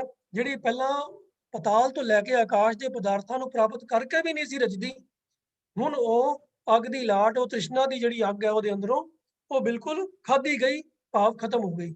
ਲਾਬਰ ਜਿਹੜਾ ਹੈ ਅਰਬੀ ਭਾਸ਼ਾ ਦਾ ਲਫ਼ਜ਼ ਹੈ, ਜਿਹਦਾ ਅਰਥ ਹੁੰਦਾ ਹੈ ਅੱਗ ਦੀ ਲਾਟ, ਦੀ ਫਾਇਰ ਫਲੇਮ। ਤੋ ਇਹ ਅੱਗ ਦੀ ਲਾਟ ਬੁਝ ਗਈ, ਇਹ ਖਾਧੀ ਗਈ ਮਤਲਬ ਖਤਮ ਹੋ ਗਈ, ਬੰਦ ਹੋ ਗਈ। ਉਹ ਇਹ ਦੂਜੀ ਪੰਕਤੀ ਦਾ ਭਾਵ ਅਰਥ ਹੈ ਕਿ ਜਿਹੜੀ ਇਨਸਾਨ ਦੀ ਆਪਣੀ ਲਾਲਚੀ ਬਿਰਤੀ ਸੀਗੀ ਕਿ ਸਭ ਕੁਝ ਪ੍ਰਾਪਤ ਕਰਕੇ ਵੀ ਉਹਨੂੰ ਹੋਰ ਦੀ ਭੁੱਖ ਲੱਗੀ ਰਹਿੰਦੀ ਸੀ। ਗੁਰੂ ਦੀ ਕਿਰਪਾ ਸਦਕਾ, ਗੁਰੂ ਦੀ ਸਿੱਖਿਆ ਦੁਆਰਾ ਉਹਦੀ ਇਹ ਲਾਲਚੀ ਬਿਰਤੀ ਜਿਹੜੀ ਹੈ, ਅੰਦਰ ਉਹਦੀ ਤ੍ਰਿਸ਼ਨਾ ਦੀ ਅੱਗ ਜਿਹੜੀ ਹੈ ਉਹ ਹੁਣ ਬੁਝ ਗਈ ਹੈ, ਨਸ਼ਟ ਹੋ ਗਈ ਹੈ। ਦੂਸਰੇ ਪਦੇ ਤੇ ਹੁਣ ਗੁਰੂ ਸਾਹਿਬ ਫਰਮਾ ਰਹੇ ਹਨ, ਬਾਝ ਥੂਨੀਆਂ ਛਪਰਾ ਥਾਮਿਆ, ਨੀ ਘਰਿਆ ਘਰ ਪਾਇਆ ਰੇ, ਬਿਨ ਜੜੀਏ ਲੈ ਜੜਿਓ ਜੜਾਵਾ, ਥੇਵਾ ਅਚਰਜ ਲਾਇਆ ਰੇ। ਥੂਨੀਆਂ ਕਹਿੰਦੇ ਹਨ ਥੰਮੀਆਂ ਨੂੰ, ਪਿਲਰਸ। ਕਿਸੇ ਵੀ ਬਿਲਡਿੰਗ ਨੂੰ, ਛੱਤ ਨੂੰ ਸਪੋਰਟ ਦੇਣ ਵਾਸਤੇ ਜਿਹੜੇ ਪਿਲਰ ਲਗਾਏ ਜਾਂਦੇ ਨੇ, ਥੂਨੀਆਂ, ਥੰਮੀ ਕਹਿੰਦੇ ਨੇ, ਉਹਦੇ ਵਾਸਤੇ ਲਫ਼ਜ਼ ਹੈ ਥੂਨੀਆਂ। तो बाज थूनिया भी पिलर तो बगैर, छपरा थामिया, छपरा मतलब छपड़ी, झुग्गी या मकान, कमरा, थामिया मैंने टिकाया, थम दिता, ओनू सहारा मिल गया। नी करिया घर पाया रे, नी करिया जिहदा कोई घर नहीं है ते घर पाया जिन्हें घर पा लिया है। भाव की है कि जिस मनुख नूं गुरु की सिक्ख्या मिल जाती है, जिहड़ा गुरु के नाम अमृत नूं पी लैंदा है, ਉਹਦੇ ਮਨ ਦੇ ਅੰਦਰ ਹੁਣ ਜਿਹੜਾ ਉਹਦਾ ਮਨ ਦੇ ਅੰਦਰ ਜਿਹੜੀ ਛੱਤ ਹੈ ਉਹਦੀ ਬਿਰਤੀ ਦੀ, ਮਨ ਦੇ ਜਿਹੜਾ ਸੁਭਾਅ ਹੈ, ਉਹ ਹੁਣ ਦੁਨਿਆਵੀ ਪਦਾਰਥਾਂ ਦੇ ਸਹਾਰੇ ਤੋਂ ਬਿਨਾਂ ਹੀ ਟਿਕਿਆ ਗਿਆ ਹੈ। ਉਹਦਾ ਮਨ ਜਿਹੜਾ ਭਟਕਦਾ ਰਹਿੰਦਾ ਸੀਗਾ ਦੁਨੀਆ ਦੀਆਂ ਨਿਆਮਤਾਂ ਨੂੰ ਇਕੱਠਾ ਕਰਨ ਵਾਸਤੇ, ਐਸ਼ੋ ਆਰਾਮ ਦੇ ਸਾਧਨ ਇਕੱਠੇ ਕਰਨ ਵਾਸਤੇ ਭਟਕਦਾ ਰਹਿੰਦਾ ਸੀਗਾ, ਉਹ ਹੁਣ ਥੰਮ ਗਿਆ ਹੈ। तो ਇਹ ਛਪਰਾ ਲਫ਼ਜ਼ ਜਿਹੜਾ ਹੈ ਇਹ ਮਨ ਦੀ ਅਵਸਥਾ ਵਾਸਤੇ ਵਰਤਿਆ ਗਿਆ ਹੈ। ਥੰਮਿਆ ਮੈਨੇ, ਥੰਮ ਗਿਆ, ਟਿਕ ਗਿਆ। ਬਾਝ ਥੂਨੀਆਂ ਬਿਨਾ ਥੰਮਿਆਂ ਦੇ, ਬਿਨਾ ਪਿਲਰਸ ਦੇ। ਤੇ ਪਿਲਰ ਕਾਦੇ ਸਨ? ਉਹ ਸਨ ਮਾਇਆ ਦੇ ਪਦਾਰਥਾਂ ਦੇ। तो गुरु साहब फरमा रहे हैं कि जिस इंसान ਨੂੰ गुरु ਦੀ ਸਿੱਖਿਆ, गुरु ਦਾ ਨਾਮ ਅੰਮ੍ਰਿਤ ਮਿਲ ਜਾਂਦਾ ਹੈ, ਉਹਦਾ ਮਨ ਬਿਨਾ ਮਾਇਕ ਪਦਾਰਥਾਂ ਦੇ ਸਹਾਰੇ ਦੇ ਹੀ ਟਿਕਾਅ ਵਿੱਚ ਆ ਜਾਂਦਾ ਹੈ। ਜਿਹੜਾ ਆਮ ਤੌਰ ਤੇ ਪਹਿਲਾਂ ਸਿਰਫ ਦੁਨਿਆਵੀ ਪਦਾਰਥਾਂ ਨੂੰ ਇਕੱਠਿਆਂ ਕਰ ਕਰਕੇ ਆਪਣੇ ਮਨ ਨੂੰ ਰਜਾਉਣਾ ਚਾਹੁੰਦਾ ਸੀਗਾ ਤੇ ਰਜਦਾ ਫਿਰ ਵੀ ਨਹੀਂ ਸੀ, ਪਰ ਹੁਣ ਗੁਰੂ ਦੇ ਨਾਮ ਦੀ ਬਰਕਤ ਦੇ ਸਦਕਾ ਹੁਣ ਬਿਨਾ ਮਾਇਕ ਪਦਾਰਥਾਂ ਦੇ ਉਹਦਾ ਮਨ ਟਿਕਾਅ ਦੇ ਵਿੱਚ ਆ ਗਿਆ ਹੈ। ਤੇ ਜਿਹੜਾ ਉਹ ਭਟਕਦਾ ਹੋਇਆ ਮਨ ਸੀਗਾ, ਉਹਨੂੰ ਮਾਨੋ ਘਰ ਮਿਲ ਗਿਆ ਹੈ, ਟਿਕਾਣਾ ਮਿਲ ਗਿਆ ਹੈ, ਉਹ ਅਡੋਲਤਾ ਦੀ ਅਵਸਥਾ ਵਿੱਚ ਆ ਗਿਆ ਹੈ। ਅਗਲੀ ਪੰਕਤੀ ਚ ਕਹਿੰਦੇ ਹਨ, ਬਿਨ ਜੜੀਏ ਲੈ ਜੜਿਓ ਜੜਾਵਾ, ਥੇਵਾ ਅਚਰਜ ਲਾਇਆ ਰੇ। ਜੜੀਏ, ਜੜੀਏ ਦਾ ਅਰਥ ਹੈਗਾ ਹੈ ਜੜਨ ਵਾਲਾ, ਜਾਂ ਜਿਹੜਾ ਜਿਊਲਰੀ ਦਾ ਕੰਮ ਕਰਦਾ ਹੈ। ਲੈ ਜੜਿਓ ਜੜਾਵਾ, ਤੇ ਜੜਾਵਾ ਕਹਿੰਦੇ ਹਨ ਸੁਨਿਆਰੇ ਨੂੰ, ਜਾਂ ਜਿਹੜਾ ਜੜਨ ਵਾਲਾ ਹੈ। तो गुरु साहब कहते हैं कि बिना किसी सुनियारे दी मदद दे मन का उदा जड़ाऊ गहना जड़ा है वो तैयार हो गया। बिन जड़िए लै जड़ियो जड़ावा, लै जड़ियो मैंने जड़ दिता है, तैयार कर दिता है। जड़ावा गहना जड़िए दी मदद तो बिना, सुनियारे दी मदद तो बिना ही ये गहना उन्होंने तैयार कर दिता है। ते थेवा अचरज लाया रे। अचरज जड़ा है लफज अचरज विस्माद ਦੇ ਸੂਚਕ ਹੈ, ਪਰਮਾਤਮਾ ਵਾਸਤੇ ਆਇਆ ਹੈ। तो ਥੇਵਾ ਦਾ ਅਰਥ ਹੁੰਦਾ ਹੈ ਨਗ, ਜਿਹੜਾ ਕੀਮਤੀ ਪ੍ਰੈਸ਼ੀਅਸ ਸਟੋਨ ਗਹਿਣਿਆਂ ਦੇ ਉੱਪਰ ਲਗਾਇਆ ਜਾਂਦਾ ਹੈ। तो ਇਹ ਜੜਾਊ ਹਾਰ, ਜੜਾਊ ਗਹਿਣਾ ਤਿਆਰ ਹੋ ਗਿਆ ਹੈ ਬਿਨਾਂ ਕਿਸੇ ਸੁਨਿਆਰੇ ਦੇ, ਬਿਨਾਂ ਕਿਸੇ ਹੋਰ ਦੀ ਮਦਦ ਦੇ, ਕੇਵਲ ਤੇ ਕੇਵਲ ਪ੍ਰਭੂ ਦੇ ਨਾਮ ਦੇ ਨਾਲ। ਉਹਦੇ ਅੰਦਰ ਪ੍ਰਭੂ ਦੇ ਨਾਮ ਦਾ ਨਗ, ਥੇਵਾ ਨਗ ਜਿਹੜਾ ਹੈ ਉਹਦੇ ਅੰਦਰ ਲਾਇਆ ਹੈ। ਅਚਰਜ ਲਫ਼ਜ਼ ਜਿਹੜਾ ਹੈ ਉਹਦਾ ਅਰਥ ਹੈ ਅਚਰਜ ਜਾਂ ਵਿਸਮਾਦ, ਤੇ ਵਿਸਮਾਦ ਸੂਚਕ ਹੈ ਪਰਮਾਤਮਾ ਵੱਲੋਂ। ਪਰਮਾਤਮਾ ਦਾ ਨਾਮ ਰੂਪੀ ਜਿਹੜਾ ਵਿਸਮਾਦ ਪੈਦਾ ਕਰਨ ਵਾਲਾ ਨਾਮ ਹੈ, ਉਹਦੇ ਨਾਲ ਉਹਦੇ ਮਨ ਦਾ ਗਹਿਣਾ ਜਿਹੜਾ ਹੈ ਉਹ ਤਿਆਰ ਹੋ ਗਿਆ ਹੈ, ਔਰ ਉਹਦੇ ਵਾਸਤੇ ਉਹਨੂੰ ਕਿਸੇ ਹੋਰ ਦੀ, ਬਾਹਰਲੀ ਕਿਸੇ ਦੀ, ਇਨਸਾਨ ਦੀ ਕੋਈ ਮਦਦ ਦੀ ਜ਼ਰੂਰਤ ਨਹੀਂ ਪਈ ਹੈ। ਉਹ ਨਾਮ ਐਸਾ ਵਿਸਮਾਦ ਪੈਦਾ ਕਰਨ ਵਾਲਾ ਹੈ ਕਿ ਮਨ ਦਾ ਗਹਿਣਾ ਜਿਹੜਾ ਹੈ ਉਹ ਜੜਿਆ ਗਿਆ ਹੈ, ਸੁੰਦਰ ਬਣ ਗਿਆ ਹੈ। अगली पंक्ति फरमाते हैं, दादी दाद ना पहुंचन हारा, चुपी निर्नो पाया रे। दादी का अर्थ है फरियादी, जिहदी कोई कंप्लेंट है, जिन्हों कोई तकलीफ है। कि दाद भाव इंसाफ मंगन वास्ते। तो पुरातन बोली दे लफज हैं दादी फरियाद करने वाला, दाद इंसाफ मंगना इंसाफ। तो गुरु साहब कहते हैं कि परमात्मा के चरणों तो विछड़ के ਜਿਹੜਾ ਬੰਦਾ ਗਿੱਲੇ ਸ਼ਿਕਵੇ ਕਰਦਾ ਹੈ, ਉਹਨੂੰ ਕਦੇ ਵੀ ਇਨਸਾਫ ਨਹੀਂ ਮਿਲਦਾ। ਜਿਹੜਾ ਹਮੇਸ਼ਾ ਆਪਣੀ ਜ਼ਿੰਦਗੀ ਤੋਂ ਨਿਰਾਸ਼ ਹੀ ਰਹਿੰਦਾ ਹੈ ਕਿ ਮੈਨੂੰ ਇਹ ਮੇਰੇ ਨਾਲ ਇਹ ਚੰਗਾ ਨਹੀਂ ਹੋਇਆ, ਮੇਰੇ ਨਾਲ ਇਹ ਮਾੜਾ ਹੋ ਗਿਆ, ਮੇਰੇ ਨਾਲ ਦੂਜੇ ਸਾਰੇ ਚੰਗੇ ਹਨ, ਮੇਰੇ ਮੇਰੇ ਨਾਲ ਹੀ ਕੋਈ ਵਧੀਕੀ ਹੁੰਦੀ ਹੈ। ਐਸਾ ਹਰ ਵੇਲੇ ਕਲਪਨ ਵਾਲਾ ਸ਼ਿਕਾਇਤਾਂ ਕਰਨ ਵਾਲਾ ਜਿਹੜਾ ਹੈ, ਗੁਰੂ ਸਾਹਿਬ ਕਹਿੰਦੇ ਹਨ ਕਿ ਉਸ ਨੂੰ ਕਦੇ ਵੀ ਇਨਸਾਫ ਪ੍ਰਾਪਤ ਨਹੀਂ ਸੀ ਹੁੰਦਾ, ਭਾਵ ਕਦੇ ਉਹਦੇ ਮਨ ਨੂੰ ਸ਼ਾਂਤੀ ਮਿਲਦੀ ਨਹੀਂ ਸੀ। ਪਰ ਹੁਣ ਜਦੋਂ ਪ੍ਰਭੂ ਦੇ ਨਾਮ ਦੇ ਨਾਲ ਉਹ ਜੁੜ ਗਿਆ ਹੈ ਤਾਂ ਚੁੱਪੀ ਨਿਰਣੋ ਪਾਇਆ ਰਿਹਾ। ਚੁੱਪੀ ਮਤਲਬ ਚੁੱਪ ਰਹਿ ਕੇ ਸ਼ਾਂਤ ਹੋ ਗਿਆ ਮਨ ਉਹਦਾ। ਹੁਣ ਉਹ ਕੰਪਲੇਂਟ ਨਹੀਂ ਕਰਦਾ। ਉਹਨੂੰ ਲੱਗਦਾ ਹੈ ਕਿ ਹੁਣ ਜੋ ਕੁਝ ਮੈਨੂੰ ਚਾਹੀਦਾ ਸੀ ਜ਼ਿੰਦਗੀ 'ਚ ਸਭ ਕੁਝ ਪ੍ਰਾਪਤ ਹੋ ਗਿਆ ਹੈ, ਮੇਰੇ ਨਾਲ ਹੁਣ ਇਨਸਾਫ ਹੋ ਗਿਆ ਹੈ, ਹੁਣ ਪਰਮਾਤਮਾ ਨੇ ਜਿਸ ਹਾਲ 'ਚ ਮੈਨੂੰ ਰੱਖਿਆ ਉਹ ਸਭ ਠੀਕ ਹੈ। ਤਾਂ ਨਿਰਣੋ ਦਾ ਭਾਵ ਹੈ ਸਬਰ ਸੰਤੋਖ ਦੀ ਅਵਸਥਾ, ਤੇ ਦਾਦੀ ਦਾਦ ਨਾ ਪਹੁੰਚਣ ਹਾਰਾ ਭਾਵ ਜਿਹਨੂੰ ਮਨ ਨੂੰ ਸ਼ਾਂਤੀ ਨਹੀਂ ਮਿਲਦੀ। ਹਰ ਵੇਲੇ ਜ਼ਿੰਦਗੀ ਦੇ ਵਿੱਚ ਕੋਈ ਨਾ ਕੋਈ ਉਹਨੂੰ ਕਮੀ ਨਜ਼ਰ ਆਉਂਦੀ ਰਹਿੰਦੀ ਹੈ, ਕੰਪਲੇਂਟ ਹੀ ਕਰਦਾ ਰਹਿੰਦਾ ਹੈ। ਜਿਹੜਾ ਹਰ ਵੇਲੇ ਕ੍ਰਿਜਨ ਵਾਲਾ ਬੰਦਾ, ਹਰ ਵੇਲੇ ਝੁਰਦਾ ਰਹਿਣ ਵਾਲਾ ਬੰਦਾ, ਉਹ ਹੈ ਦਾਦੀ ਦਾਦ ਨਾ ਪਹੁੰਚਣ ਹਾਰਾ। ਤੇ ਚੁੱਪੀ ਜਿਹੜਾ ਚੁੱਪ ਕਰ ਗਿਆ, ਜਿਹਦਾ ਮਨ ਸ਼ਾਂਤ ਹੋ ਗਿਆ ਹੈ, ਉਹਨੂੰ ਇਉਂ ਲੱਗ ਰਿਹਾ ਕਿ ਹੁਣ ਮੈਨੂੰ ਨਿਰਣਾ ਮਿਲ ਗਿਆ, ਮੈਨੂੰ ਜਸਟਿਸ ਮਿਲ ਗਿਆ ਹੈ, ਮੈਨੂੰ ਜੋ ਜਿਸ ਹਾਲ 'ਚ ਪਰਮਾਤਮਾ ਨੇ ਰੱਖਿਆ ਹੈ ਉਹ ਸਹੀ ਹੈ, ਜੋ ਮੇਰੇ ਨਾਲ ਪਰਮਾਤਮਾ ਨੇ ਕੀਤਾ ਹੈ ਉਹ ਠੀਕ ਹੈ। ਅਗਲੀ ਪੰਕਤੀ ਹੈ ਜੀ, ਮਾਲ ਦੁਲੀਚੈ ਬੈਠੀ ਲੈ ਮ੍ਰਿਤਕ, ਨੈਣ ਦਿਖਾਲਨ ਧਾਇਆ ਰੇ।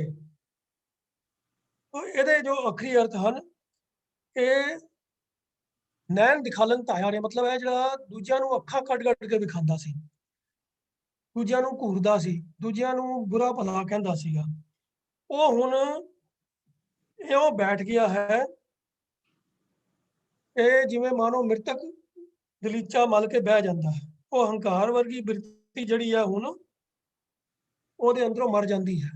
ਮਾਲ ਦੁਲੀਚਾ ਬੈਠੀ ਲੈ ਮ੍ਰਿਤਕ, ਜਿਹੜਾ ਪਹਿਲੇ ਆਪਣੇ ਹੰਕਾਰ ਦੇ ਵਿੱਚ ਭਰਿਆ ਰਹਿੰਦਾ ਸੀਗਾ, ਦੂਜਿਆਂ ਨੂੰ ਘੂਰਦਾ ਰਹਿੰਦਾ ਸੀਗਾ, ਉਹਦੀ ਬਿਰਤੀ ਹੁਣ ਉਹ ਖਤਮ ਹੋ ਗਈ ਹੈ। ਤੇ ਹੁਣ ਉਸਨੂੰ ਇਹ ਹੰਕਾਰ ਵਾਲੀ ਬਿਰਤੀ ਜਿਹੜੀ ਆਪਣੇ ਅੰਦਰੋਂ ਲੱਗਦਾ ਹੈ ਕਿ ਜਿਵੇਂ ਨਸ਼ਟ ਹੋ ਗਈ ਹੈ, ਨਾਸ ਹੋ ਗਈ ਹੈ, ਉਹਦੇ ਅੰਦਰੋਂ ਹੰਕਾਰ ਮੁੱਕ ਗਿਆ ਹੈ। ਉਹ ਹੰਕਾਰ ਦੀ ਬਿਰਤੀ ਮਾਨੋ ਮਰ ਗਈ ਹੈ। तो माल दुलीचा बैठी ले मृतक नैन दिखालन धाया रहे, ਜਿਹੜਾ ਦੂਜਿਆਂ ਨੂੰ ਅੱਖਾਂ ਦਿਖਾ ਕੇ ਘੂਰਦਾ ਸੀਗਾ, ਉਹ ਹੁਣ ਉਹਦੇ ਅੰਦਰੋਂ ਹੰਕਾਰ ਜਿਹੜਾ ਹੈ ਉਹ ਹੁਣ ਇਸ ਨਾਮ ਅੰਮ੍ਰਿਤ ਦਾ ਸਦਕਾ ਖਤਮ ਹੋ ਗਿਆ ਹੈ। ਆਖਰੀ ਪੰਕਤੀ 'ਚ ਫਿਰ ਗੁਰੂ ਸਾਹਿਬ ਕਹਿੰਦੇ ਹਨ ਕਿ ਸੋਈ ਅਜਾਨ ਪਹਿ ਮੈਂ ਜਾਣਾ, ਜਾਣਨ ਹਾਰ ਨਾ ਛਾਨਾ ਰੇ, ਕੋ ਨਾਨਕ ਗੁਰ ਅਮਿਓ ਪਿਆਇਆ, ਰਸਕ ਰਸਕ ਬਿਗਸਾਨਾ ਰੇ। ਕਹਿੰਦੇ ਹਨ ਕਿ ਜਿਹੜਾ ਬੰਦਾ ਇਹ ਆਖੇ ਕਿ ਮੈਂ ਜਾਣਦਾ ਹਾਂ, ਮੈਨੂੰ ਸਮਝ ਆ ਗਈ ਹੈ, ਮੈਨੂੰ ਪਤਾ ਹੈ ਕਿ ਜੀਵਨ ਜੀਣ ਦਾ ਅਸਲੀ ਭੇਦ ਕੀ ਹੈ, ਆਤਮਕ ਤਰੱਕੀ ਕਿਵੇਂ ਹੁੰਦੀ ਹੈ, ਉਹ ਅਸਲ ਵਿੱਚ ਉਹ ਅਜਾਨ ਹੈ। ਜਿਹੜਾ ਬੰਦਾ ਹੰਕਾਰ ਦੇ ਫਿਰ ਵੀ ਕਰੇ, ਮੰਨ ਲਓ ਉਹ ਗੁਰੂ ਦੀ ਸਿੱਖਿਆ ਲੈ ਕੇ ਕੁਝ ਸਿੱਖ ਵੀ ਲੈਂਦਾ, ਕੁਝ ਗਿਆਨ ਹਾਸਲ ਕਰ ਵੀ ਲੈਂਦਾ ਹੈ, ਪਰ ਜੇ ਫਿਰ ਵੀ ਹੰਕਾਰ ਦੀ ਬਿਰਤੀ ਅੰਦਰੋਂ ਨਹੀਂ ਜਾਂਦੀ ਤਾਂ ਗੁਰੂ ਸਾਹਿਬ ਕਹਿੰਦੇ ਹਨ ਕਿ ਉਹ ਜਾਣਦਿਆਂ ਹੋਇਆਂ ਵੀ ਅਜਾਨ ਹੈ। ਸੋਈ ਅਜਾਨ ਕਹੇ ਮੈਂ ਜਾਣਾ, ਜਿਹੜਾ ਆਖੇ ਕਿ ਮੈਂ ਜਾਣਦਾ ਹਾਂ, ਦੂਜਿਆਂ ਅੱਗੇ ਆਪਣੇ ਉੱਚੀ ਆਤਮਕ ਅਵਸਥਾ ਦਾ ਢੰਡੋਰਾ ਪਿੱਟੇ, ਤਾਂ ਉਹ ਅਸਲ ਵਿੱਚ ਅਜਾਨ ਹੀ ਹੈ, ਅਜੇ ਅਗਿਆਨੀ ਹੈ, ਮੂਰਖ ਹੈ। ਤੇ ਜਿਹੜਾ ਸਹੀ ਜਾਣਨਹਾਰ ਹੈ ਨਾ ਛਾਨਾ ਰੇ, ਉਹ ਵੈਸੇ ਵੀ ਆਪਣੇ ਜੀਵਨ ਉਹਦਾ ਇਤਨਾ ਉੱਚਾ ਹੋ ਜਾਂਦਾ ਹੈ, ਉਹਦੀ ਜਿਹੜੀ ਜੀਵਨ ਜਿਉਣ ਦਾ ਜਿਹੜਾ ਢੰਗ ਹੈ, ਜੋ ਉਹਦੀ ਰਹਿਣੀ ਬਹਿਣੀ ਹੈ, ਉਹਦੇ ਤੋਂ ਹੀ ਸਾਰੀ ਦੁਨੀਆ ਨੂੰ ਅੰਦਾਜ਼ਾ ਹੋ ਜਾਂਦਾ ਹੈ ਕਿ ਇਹ ਬੰਦਾ ਗੁਰਮੁਖ ਹੈ, ਗੁਰੂ ਦਾ ਸਿੱਖ ਹੈ, ਗੁਰੂ ਦੀ ਸਿੱਖਿਆ ਦੇ ਅਨੁਸਾਰ ਜੀਵਨ ਜਿਉਣ ਵਾਲਾ ਹੈ। ਉਹਨੂੰ ਆਪਣੇ ਮੂੰਹੋਂ ਬੋਲਣ ਦੀ ਲੋੜ ਹੀ ਨਹੀਂ ਪੈਂਦੀ ਕਿ ਮੈਂ ਨਾਮ ਸਿਮਰਨ ਕਰਦਾ ਜੀ, ਮੈਂ ਫਲਾਣਾ ਕੰਮ ਕਰਦਾ ਜੀ। ਕਈ ਲੋਕੀ ਬੜੇ ਦੂਜਿਆਂ ਨੂੰ ਪ੍ਰਭਾਵਿਤ ਕਰਨ ਵਾਸਤੇ ਗੱਲਾਂ ਕਰਦੇ ਹਨ ਜੀ ਕਿ ਮੈਂ ਇੰਨੀਆਂ ਮਾਲਾ ਫੇਰਦਾ ਹਾਂ, ਮੈਂ ਇੰਨੇ ਘੰਟੇ ਸਿਮਰਨ ਕਰਦਾ ਹਾਂ, ਮੈਂ ਇੰਨੇ ਗੁਰਦੁਆਰੇ ਜਾਂਦਾ ਹਾਂ, ਇੰਨਾ ਕੀਰਤਨ ਕਰਦਾ, ਆਪਣੇ ਮੂੰਹ ਆਪਣੇ ਉੱਚੇ ਜੀਵਨ ਨੂੰ ਵਿਖਿਆਨ ਕਰਦੇ ਹਨ। ਤਾਂ ਉਹਨਾਂ ਦੇ ਬਾਰੇ ਇਹ ਪੰਕਤੀ ਇਹ ਦ੍ਰਿਸ਼ਟਾਂਤ ਕਰਦੀ ਹੈ ਕਿ ਜਿਹੜਾ ਕਹੇ ਮੈਂ ਜਾਣਾ, ਉਹ ਅਸਲ ਵਿੱਚ ਅਜਾਨ ਹੈ, ਅਗਿਆਨੀ ਹੈ। ਤੇ ਜੋ ਅਸਲ ਜਾਣਨਹਾਰ ਹੈ, ਜਾਣਨਹਾਰ ਨਾ ਛਾਨਾ ਰੇ, ਛਾਨਾ ਦਾ ਮਤਲਬ ਹੁੰਦਾ ਗੁੱਜਾ, ਜਿਹੜਾ ਜਿਹਦੇ ਬਾਰੇ ਕਿਸੇ ਨੂੰ ਪਤਾ ਨਾ ਹੋਵੇ। ਪਰ ਜਿਹੜਾ ਕਹਿੰਦੇ ਗੁਰੂ ਸਾਹਿਬ ਕਹਿੰਦੇ ਜਿਹੜਾ ਅਸਲ ਜਾਣਨਹਾਰ ਹੈ, ਉਹ ਕਿਸੇ ਤੋਂ ਗੁੱਜਾ ਨਹੀਂ ਰਹਿੰਦਾ, ਉਹਦੀ ਜੀਵਨ ਜਾਂਚ ਜਿਹੜੀ ਹੈ, ਉਹਦੇ ਜੀਵਨ ਜੀਉਣ ਦਾ ਢੰਗ ਹੀ ਲੋਕਾਂ ਦੇ ਸਾਹਮਣੇ ਉਹਦੀ ਜੀਵਨ ਜਾਂਚ ਨੂੰ ਪ੍ਰਗਟ ਕਰਕੇ ਤੇ ਸਾਰੀ ਦੁਨੀਆ ਨੂੰ ਪਤਾ ਲੱਗ ਜਾਂਦਾ ਹੈ ਕਿ ਅਸਲ ਜੀਵਨ ਵਾਲਾ ਬੰਦਾ ਇਹ ਐਸਾ ਹੁੰਦਾ ਹੈ। ਆਖਰੀ ਪੰਕਤੀ 'ਚ ਗੁਰੂ ਸਾਹਿਬ ਫਰਮਾਉਂਦੇ ਹਨ, ਕਹੋ ਨਾਨਕ ਗੁਰ ਅਮਿਓ ਪਿਆਇਆ, ਅਮਿਓ ਮੈਨੇ ਅੰਮ੍ਰਿਤ, ਨਾਮ ਅੰਮ੍ਰਿਤ ਗੁਰੂ ਦੀ ਬਖਸ਼ਿਸ਼ ਨਾਲ ਜਿਸ ਜੀਵ ਨੂੰ ਪ੍ਰਾਪਤ ਹੋ ਜਾਂਦਾ ਹੈ, ਰਸਕ ਰਸਕ ਬਿਗਸਾਨਾ ਰੇ, ਉਹਦਾ ਮਨ ਫਿਰ ਰਸ ਨਾਲ ਭਰ ਜਾਂਦਾ ਹੈ, ਔਰ ਹਮੇਸ਼ਾ ਖਿੜਿਆ ਰਹਿੰਦਾ, ਬਿਗਸਾਨਾ ਖਿੜਨਾ। ਤੋ ਜਿਸ ਨੂੰ ਨਾਮ ਅੰਮ੍ਰਿਤ ਮਿਲ ਜਾਂਦਾ ਹੈ, ਜਿਹੜਾ ਗੁਰੂ ਦੀ ਸਿੱਖਿਆ ਨੂੰ ਆਪਣੇ ਹਿਰਦੇ ਦੇ ਅੰਦਰ ਧਾਰਨ ਕਰ ਲੈਂਦਾ ਹੈ, ਨਾਮ ਅੰਮ੍ਰਿਤ ਨਾਲ ਜੁੜ ਜਾਂਦਾ ਹੈ, ਤਾਂ ਉਸ ਦਾ ਮਨ ਹਮੇਸ਼ਾ ਹੀ ਖਿੜਾਓ ਵਿੱਚ ਰਹਿੰਦਾ ਹੈ, ਔਰ ਉਹ ਹਮੇਸ਼ਾ ਹੀ ਨਾਮ ਦੇ ਰਸ ਦੇ ਵਿੱਚ ਜਿਹੜਾ ਹੈ ਆਪਣਾ ਜੁੜਿਆ ਰਹਿੰਦਾ ਹੈ, ਉਹਨੂੰ ਹਰ ਵੇਲੇ ਰਸ ਪ੍ਰਾਪਤ ਹੁੰਦਾ ਰਹਿੰਦਾ ਹੈ। ਤੋ ਰਾਹੋ ਦੇ ਬੰਦ ਦੇ ਅੰਦਰ ਜੋ ਗੁਰੂ ਸਾਹਿਬ ਨੇ ਗੱਲ ਕੀਤੀ ਸੀ ਕਿ ਘਰ ਕੀ ਬਿਲਾਈ ਅਵਰ ਸਿਖਾਈ ਮੂਸਾ ਦੇਖ ਡਰਾਈ ਰੇ, ਉਹ ਘਰ ਦੀ ਬਿਲਾਈ ਸੀ ਕਿ ਮੈਂ ਭੈੜੀ ਮੱਤ ਜਿਹੜੀ ਗੁਰੂ ਦੀ ਬਖਸ਼ਿਸ਼ ਸਦਕਾ ਗੁਰੂ ਦੇ ਨਾਮ ਅੰਮ੍ਰਿਤ ਦੀ ਪ੍ਰਾਪਤੀ ਕਰਕੇ ਭੈੜੇ ਪਾਸੇ ਜਾਣ ਵੱਲੋਂ ਹਟ ਗਈ, ਤੇ ਹੁਣ ਜਿਹੜਾ ਮਨ ਦੇ ਅੰਦਰੋਂ ਹੰਕਾਰ ਨਿਕਲ ਕੇ ਤੇ ਨਿਮਰਤਾ ਉਹਦੇ ਅੰਦਰ ਵਸ ਗਈ ਹੈ, ਤੇ ਨਾਮ ਅੰਮ੍ਰਿਤ ਉਹਦੇ ਅੰਦਰ ਵਸ ਜਾਂਦਾ ਹੈ। ਉਹ ਇਤਨੀ ਸੰਖੇਪ ਜੀ ਇਸ ਸ਼ਬਦ ਦੀ ਵਿਆਖਿਆ ਹੈ ਜੀ। ਹੋਈਆਂ ਭੁੱਲਾਂ ਦੀ ਆਪ ਜੀ ਪਾਸੋਂ ਖਿਮਾ ਮੰਗਦਾ ਜੀ। ਵਾਹਿਗੁਰੂ ਜੀ ਕਾ ਖਾਲਸਾ, ਵਾਹਿਗੁਰੂ ਜੀ ਕੀ ਵਾਹਿਗੁਰੂ ਜੀ ਫਤਿਹ। ਕੀ ਫਤਿਹ। ਬਾਣੀ ਸਾਡੇ ਇੱਕ ਐਸੀ ਦਵਾਈ ਹੈ ਜਿਹੜੀ ਸਾਡੀ ਨੇਚਰ, ਸਾਡੀ ਹੈਬਿਟ, ਸਾਡੀਆਂ ਜਿਹੜੀਆਂ ਅੰਦਰ ਦੀਆਂ ਬਿਰਤੀਆਂ ਨੇ ਉਹਨਾਂ ਨੂੰ ਮਾੜੇ ਤੋਂ ਚੰਗੇ ਪਾਸੇ ਲੈ ਜਾਂਦੀ ਹੈ। ਵੀਰ ਜੀ ਨੇ ਬੜੇ ਡਿਟੇਲ ਵਿੱਚ ਦੱਸਿਆ, ਤੋਂ ਖਿਮਾ ਕਰਨਾ ਸਾਧ ਸੰਗਤ ਜੀ, ਥੋੜਾ ਸਮਾਂ ਜ਼ਿਆਦਾ ਲੱਗੇ ਇਸ ਕੁਐਸਚਨ ਨੂੰ ਵੀ। ਤੋਂ ਬੇਨਤੀ ਹੈ ਸਾਧ ਸੰਗਤ ਨੂੰ ਕਿ ਆਪਾਂ ਬਹੁਤ ਸਾਰੇ ਸਵਾਲ ਨੇ ਜਿਹੜੇ ਆਪਾਂ ਤੋਂ ਵੀ ਦੇਖ ਕੇ ਉਹਨਾਂ ਦਾ ਹੋ ਸਕਦਾ ਹੈ ਫਿਰ ਵੀ ਜਿਹੜੀ ਰਹਿ ਜੇ ਕੁੰਡੀ ਉਹਦੇ ਲਈ ਜ਼ਰੂਰ ਤੁਹਾਡਾ ਸਵਾਲ ਜਿਹੜਾ ਵੈਲਕਮ ਹੈ। ਤਾਂ ਚਲੋ ਮੈਂ ਸਾਧ ਸੰਗਤ ਅਗਲਾ ਸਵਾਲ ਜਿਹੜਾ ਹੈ ਉਹ ਆਇਆ ਕਿ ਅੰਮ੍ਰਿਤਪਾਨ ਕਿਸ ਉਮਰ ਵਿੱਚ ਕਰਾਇਆ ਜਾ ਸਕਦਾ ਹੈ। ਤਾਂ ਇਹਦੇ ਲਈ ਬੇਨਤੀ ਹੈ ਭੈਣ ਮਨਿੰਦਰ ਕੌਰ ਜੀ ਨੂੰ ਕਿ ਉਹ ਦੱਸਣ ਕਿ ਅੰਮ੍ਰਿਤਪਾਨ ਕਿਸ ਉਮਰ ਵਿੱਚ ਕਰਾਇਆ ਜਾ ਸਕਦਾ ਹੈ।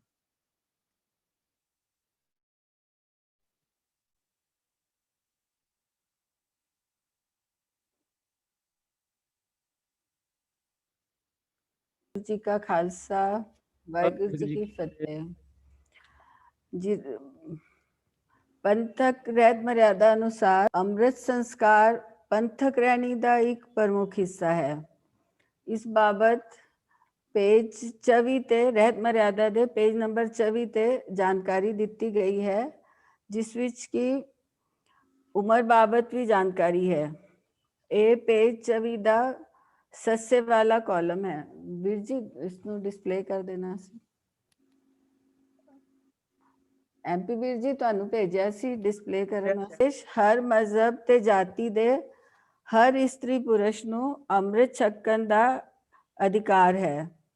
ਜੋ ਸਿੱਖ ਧਰਮ ਗ੍ਰਹਿਣ ਕਰਨ ਤੇ ਉਸ ਦੇ ਅਸੂਲਾਂ ਉੱਪਰ ਚੱਲਣ ਦਾ ਪ੍ਰਣ ਕਰੇ, ਬਹੁਤ ਛੋਟੀ ਅਵਸਥਾ ਦਾ ਨਾ ਹੋਵੇ, ਹੋਸ਼ ਸੰਭਾਲੀ ਹੋਵੇ ਅਤੇ ਹਰ ਇੱਕ ਪੰਜ ਕਕਾਰ, ਕੇਸ, ਕਿਰਪਾਨ, ਗਾਤਰੇ ਵਾਲੀ ਕਿਰਪਾਨ, ਕਚਹਿਰਾ, ਕੰਗਾ, ਕੜਾ ਇਹਨਾਂ ਦਾ ਧਾਰਨੀ ਹੋਵੇ, ਅਨਮਤ ਦਾ ਕੋਈ ਚਿੰਨ੍ਹ ਨਾ ਹੋਵੇ, ਸਿਰ ਨੰਗਾ ਜਾਂ ਟੋਪੀ ਨਾ ਹੋਵੇ, ਛੇਦਕ ਗਹਿਣੇ ਕੋਈ ਨਾ ਹੋਣ, ਅਦਬ ਨਾਲ ਹੱਥ ਜੋੜ ਕੇ ਸ਼੍ਰੀ ਗੁਰੂ ਜੀ ਦੇ ਹਜ਼ੂਰ ਖੜੇ ਹੋਣ।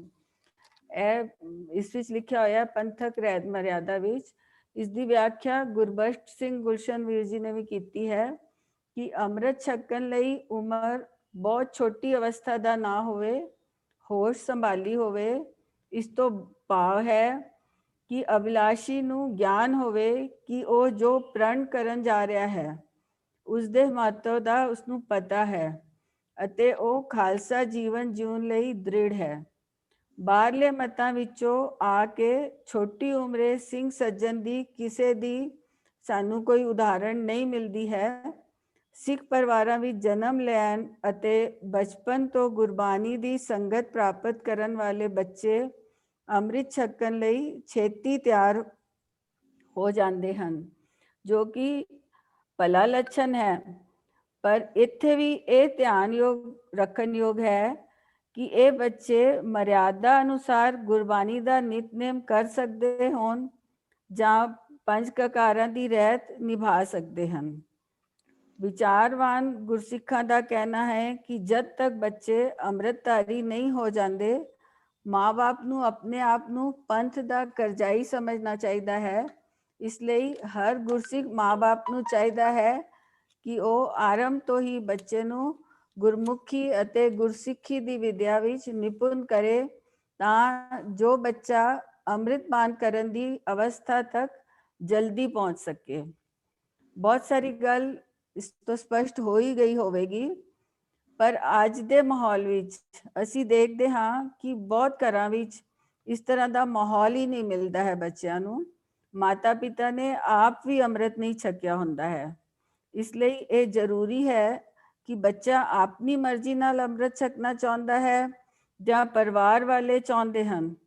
ਦੋਨੋਂ ਹੀ ਕੰਡੀਸ਼ਨ ਵਿੱਚ ਜੋ ਅਸੀਂ ਪਹਿਲੀ ਗੱਲ ਕੀਤੀ ਹੈ ਕਿ ਬੱਚਾ ਗੁਰਬਾਣੀ ਦਾ ਨਿਤਨੇਮ ਕਰਨ ਯੋਗ ਹੋਵੇ ਤੇ ਨਾਲ ਹੀ 5 ਕਕਾਰਾਂ ਦੀ ਰਹਿਤ ਨਿਭਾ ਸਕਦਾ ਹੋਵੇ। ਇੱਥੇ ਇੱਕ ਗੱਲ ਹੋਰ ਵੀ ਵਿਚਾਰਨਯੋਗ ਹੈ ਕਿ ਕੁੜੀਆਂ ਨੂੰ ਵਿਆਹ ਤੋਂ ਪਹਿਲਾਂ ਜੇ ਉਹ ਅੰਮ੍ਰਿਤ ਅਭਿਲਾਸ਼ੀ ਹੋਣ ਤਾਂ ਵੀ ਘਰ ਪਰਿਵਾਰ ਵੱਲੋਂ ਰੋਕ ਦਿੱਤਾ ਜਾਂਦਾ ਹੈ। ਉਹ ਇਹ ਕਹਿ ਕੇ ਕਿ ਫਿਰ ਰਿਸ਼ਤਾ ਕਰਨ ਲੱਗਿਆ ਅੰਮ੍ਰਿਤਧਾਰੀ ਬੱਚਾ ਹੀ ਲੱਭਣਾ ਪੈਣਾ ਹੈ। ਸਾਡੀ ਸਮਾਜਕ ਨਿਯਮ ਦੇ ਮੁਤਾਬਕ ਉਸਨੇ ਵਿਆਹ ਤੋਂ ਬਾਅਦ ਦੂਜੇ ਘਰ ਜਾਣਾ ਹੁੰਦਾ ਹੈ। ਜੇ ਬੱਚੀ ਸੰਸਕਾਰੀ ਹੋਵੇਗੀ ਤਾਂ ਜ਼ਰੂਰ ਉਸਦਾ ਪ੍ਰਭਾਵ ਦੂਜੇ ਘਰ ਵਿੱਚ ਵੀ ਪਵੇਗਾ। ਇਸ ਲਈ ਜੇ ਉਹ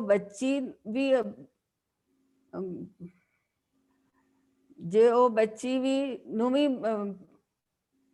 ਪਰਿਵਾਰ ਦੀ ਜ਼ਿੰਮੇਵਾਰੀ ਹੋ ਜਾਂਦੀ ਹੈ ਕਿ ਰੋਕਿਆ ਨਾ ਜਾਵੇ। ਉਸ ਨੂੰ ਵੀ ਜਦ ਉਹ ਚਾਹੁੰਦੀ ਹੈ, ਜੇ ਉਹ ਵੀ ਇਹ ਨਿਯਮਾਂ ਦੀ ਧਾਰਨੀ ਹੋਣਾ ਚਾਹੁੰਦੀ ਹੈ ਔਰ ਇਸ ਵਿੱਚ ਪਰਪੱਕ ਹੈ ਤੇ ਉਸ ਨੂੰ ਵੀ ਅੰਮ੍ਰਿਤ ਛਕਣ ਦੇਣਾ ਚਾਹੀਦਾ ਹੈ। ਹੋਰ ਇੱਕ ਗੱਲ ਹੈ ਕਿ ਬਚਪਨ ਨੂੰ ਅਸੀਂ ਜ਼ਿੰਦਗੀ ਦੀ ਸਵੇਰ ਮੰਨਿਆ ਗਿਆ ਹੈ। ਬਚਪਨ ਨੂੰ ਜ਼ਿੰਦਗੀ ਦੀ ਸਵੇਰ ਮੰਨਦੇ ਹਾਂ। ਜਿਵੇਂ ਦੁਨਿਆਵੀ ਸਿੱਖਿਆ ਲਈ ਵੀ ਇਸ ਨੂੰ ਯੋਗ ਮੰਨਿਆ ਗਿਆ ਹੈ, ਇਸੇ ਤਰ੍ਹਾਂ ਧਾਰਮਿਕ ਪੱਖੋਂ ਵੀ ਜਿਹੜੇ ਬੱਚੇ ਇਸ ਵਕਤ ਜੁੜ ਜਾਂਦੇ ਹਨ ਉਹਨਾਂ ਦੀ ਉਡਾਰੀ ਉੱਚੀ ਹੁੰਦੀ ਹੈ। ਤੇ ਜਿਸ ਤਰ੍ਹਾਂ ਜਾਣਦੇ ਹੀ ਹਾਂ ਅਸੀਂ ਕਿ ਜਵਾਨੀ ਜ਼ਿੰਦਗੀ ਦੀ ਦੁਪਹਿਰ ਮੰਨੀ ਜਾਂਦੀ ਹੈ। ਜਿਸ ਵਕਤ ਬੰਦਾ ਆਪਣਾ ਨਾਮ ਕਮਾਣਾ ਚਾਹੁੰਦਾ ਹੈ, ਜ਼ਿਆਦਾ ਤੋਂ ਜ਼ਿਆਦਾ ਧਨ ਦੌਲਤ ਜਮਾ ਕਰਨਾ ਚਾਹੁੰਦਾ ਹੈ ਤੇ ਵਿਕਾਰਾਂ ਤੇ ਪਾਪ ਕਰਨ ਦਾ ਸਮਾਂ ਵੀ ਇਹੀ ਹੁੰਦਾ ਹੈ। ਇਸ ਲਈ ਜੇ ਇਸ ਤੋਂ ਪਹਿਲਾਂ ਹੀ ਉਸਨੂੰ ਧਰਮ ਦੀ ਸਹੀ ਰਾਹ ਨਾਲ ਜੋੜ ਦਿੱਤਾ ਜਾਵੇ ਤਾਂ ਨਿਸ਼ਚਿਤ ਹੀ ਉਸਦੀ ਉਡਾਨ ਉੱਚੀ ਹੋਵੇਗੀ। ਜਵਾਨੀ ਰੂਪੀ ਦੁਪਹਿਰ ਅੰਜਾਈ ਨਹੀਂ ਜਾਵੇਗੀ। ਬੁਢਾਪਾ ਤਾਂ ਸਾਨੂੰ ਪਤਾ ਹੀ ਹੈ ਕਿ ਥੱਕੀ ਹੋਈ ਸ਼ਾਮ ਹੈ। ਗੁਰੂ ਸਾਹਿਬ ਵੀ ਬਿਲਾਵਲ ਰਾਗ ਵਿੱਚ ਫਰਮਾਉਂਦੇ ਹਨ ਕਿ ਜਰਾ ਜੀਵਨ ਜੋ ਬਨ ਗਿਆ ਕਛ ਕੀਆ ਨਾ ਨੀਕਾ, ਇਹ ਜੇਰਾ ਨਿਰਮੋਲ ਕੋ ਕੌਡੀ ਲਗ ਨੀਕਾ। ਦੁਨੀਆ ਦੇ ਨਸ਼ਿਆਂ ਵਿੱਚੋਂ ਜਵਾਨੀ ਦਾ ਵੀ ਇੱਕ ਅਜੀਬ ਨਸ਼ਾ ਹੈ। ਇਸੇ ਕਰਕੇ ਦੁਨਿਆਵੀ ਕਲਮਾਂ ਨੇ ਜਵਾਨੀ ਨੂੰ ਮਸਤਾਨੀ ਕਹਿ ਦਿੱਤਾ ਹੈ। ਗੁਰੂ ਤੇਗ ਬਹਾਦਰ ਸਾਹਿਬ ਵੀ ਫਰਮਾਉਂਦੇ ਹਨ ਧਨਾਸਰੀ ਰਾਗ ਵਿੱਚ, ਧਨਾਸਰੀ ਮਹਿਲ ਦਾ ਨਾਮ ਆ, ਜੋਬਨ ਤਨ ਪ੍ਰਭਤਾ ਕੇ ਮਦ ਮੈਂ ਅਹਨਿਸ ਰਹਿ ਦੀਵਾਨਾ, ਦੀਨ ਦਿਆਲ ਸਦਾ ਦੁਖ ਭੰਜਨ ਤਾਂਸਿਓ ਮਨ ਨਾ ਲਗਾਨਾ। ਆਪਣੇ ਸਵਾਲ ਵੱਲ ਮੁੜ ਆਉਂਦੇ ਹਾਂ। ਉਮਰ ਕੋਈ ਨਿਸ਼ਚਿਤ ਨਹੀਂ ਹੈ, ਪਰ ਜਿਸ ਰਾਹ ਤੇ ਚੱਲਣ ਜਾ ਰਹੇ ਹਾਂ ਉਸਦੀ ਸਮਝ ਹੋਣੀ ਚਾਹੀਦੀ ਹੈ। ਜਿਤਨੀ ਜਲਦੀ ਟੁਰ ਪਵਾਂਗੇ ਮੰਜ਼ਿਲ ਉਤਨੀ ਆਸਾਨ ਹੋ ਜਾਏਗੀ। ਸੋ ਉਮਰ ਨਹੀਂ ਦੇਖਣੀ ਹੈ, योग्यता देखनी है कि मिनिमम जो जरूरत है बानी पढ़ना रहत रखनी तो उसकी समझ हो जावे, उसकी समझ हो जानी चाहिए है। फिर अगे तो फिर परमात्मा आप मेहर करनगे ते आपे बच्चे नू उस राह ते ला लेंगे। वाहिगुरू जी का खालसा वाहिगुरू जी की फतेह। ਤੇ ਭੈਣ ਜੀ ਨੇ ਬਹੁਤ ਵਿਸਥਾਰ ਸਾਹਿਬ ਦੱਸਿਆ ਔਰ ਬੜਾ ਜੋ ਕੁਐਸਚਨ ਆਇਆ ਹੈ ਉਹਦਾ ਬੜਾ ਪ੍ਰੋਪਰ ਜਵਾਬ ਸਾਨੂੰ ਮਿਲ ਗਿਆ।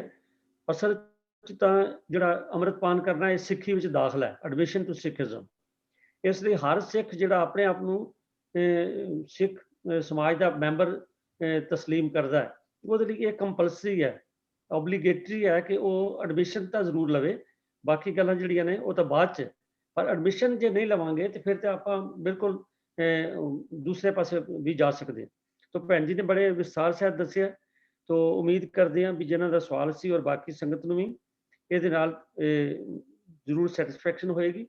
ਫਿਰ ਵੀ ਕੋਈ ਹੋਰ ਸਵਾਲ ਹੋਏਗਾ ਤਾਂ ਜ਼ਰੂਰ ਸਾਨੂੰ ਲਿਖਣ ਦੀ ਕਿਰਪਾਲਤਾ ਕਰਨੀ ਜੀ। ਤੋ ਸਾਧ ਸੰਗਤ ਆਓ ਅਗਲਾ ਜਿਹੜਾ ਸਵਾਲ ਹੈ ਕਿ ਬਹੁਤ ਸਾਰੀਆਂ ਇਹੋ ਜਿਹੀਆਂ ਗੱਲਾਂ ਨੇ, ਆਪਾਂ ਕਿਉਂਕਿ ਸਮਾਜ ਵਿੱਚ ਰਹਿੰਦੇ ਤੇ ਸਮਾਜ ਦੇ ਆਲੇ ਦੁਆਲੇ ਜੋ ਕੁਝ ਬੀਤਦਾ ਹੈ ਕਈ ਵਾਰੀ ਉਹਨਾਂ ਦਾ ਸਾਡੇ ਤੇ ਮਤਲਬ ਕਈ ਵਾਰੀ ਨਹੀਂ ਤਕਰੀਬਨ ਉਹਦਾ ਸਾਡੇ ਤੇ ਅਸਰ ਪੈਣਾ ਲਾਜ਼ਮੀ। ਤੇ ਸਾਡੇ ਕੋਲ ਗੁਰਬਾਣੀ ਦਾ ਇੱਕ ਬਹੁਤ ਵੱਡਾ ਲਾਈਟ ਹਾਊਸ ਹੈ ਸਾਡੇ ਕੋਲ, ਗੁਰੂ ਸ੍ਰੀ ਗੁਰੂ ਗ੍ਰੰਥ ਸਾਹਿਬ ਦੀ ਬਾਣੀ, ਔਰ ਨਾਲ ਸਾਡੇ ਕੋਲ ਸਿੱਖ ਰਹਿਤ ਵੈਦ ਹੈ, ਜਿਸ 'ਚ ਹੁਣੇ ਭੈਣ ਜੀ ਨੇ ਰੈਫਰੈਂਸ ਸਾਨੂੰ ਦਿੱਤਾ ਸੀ।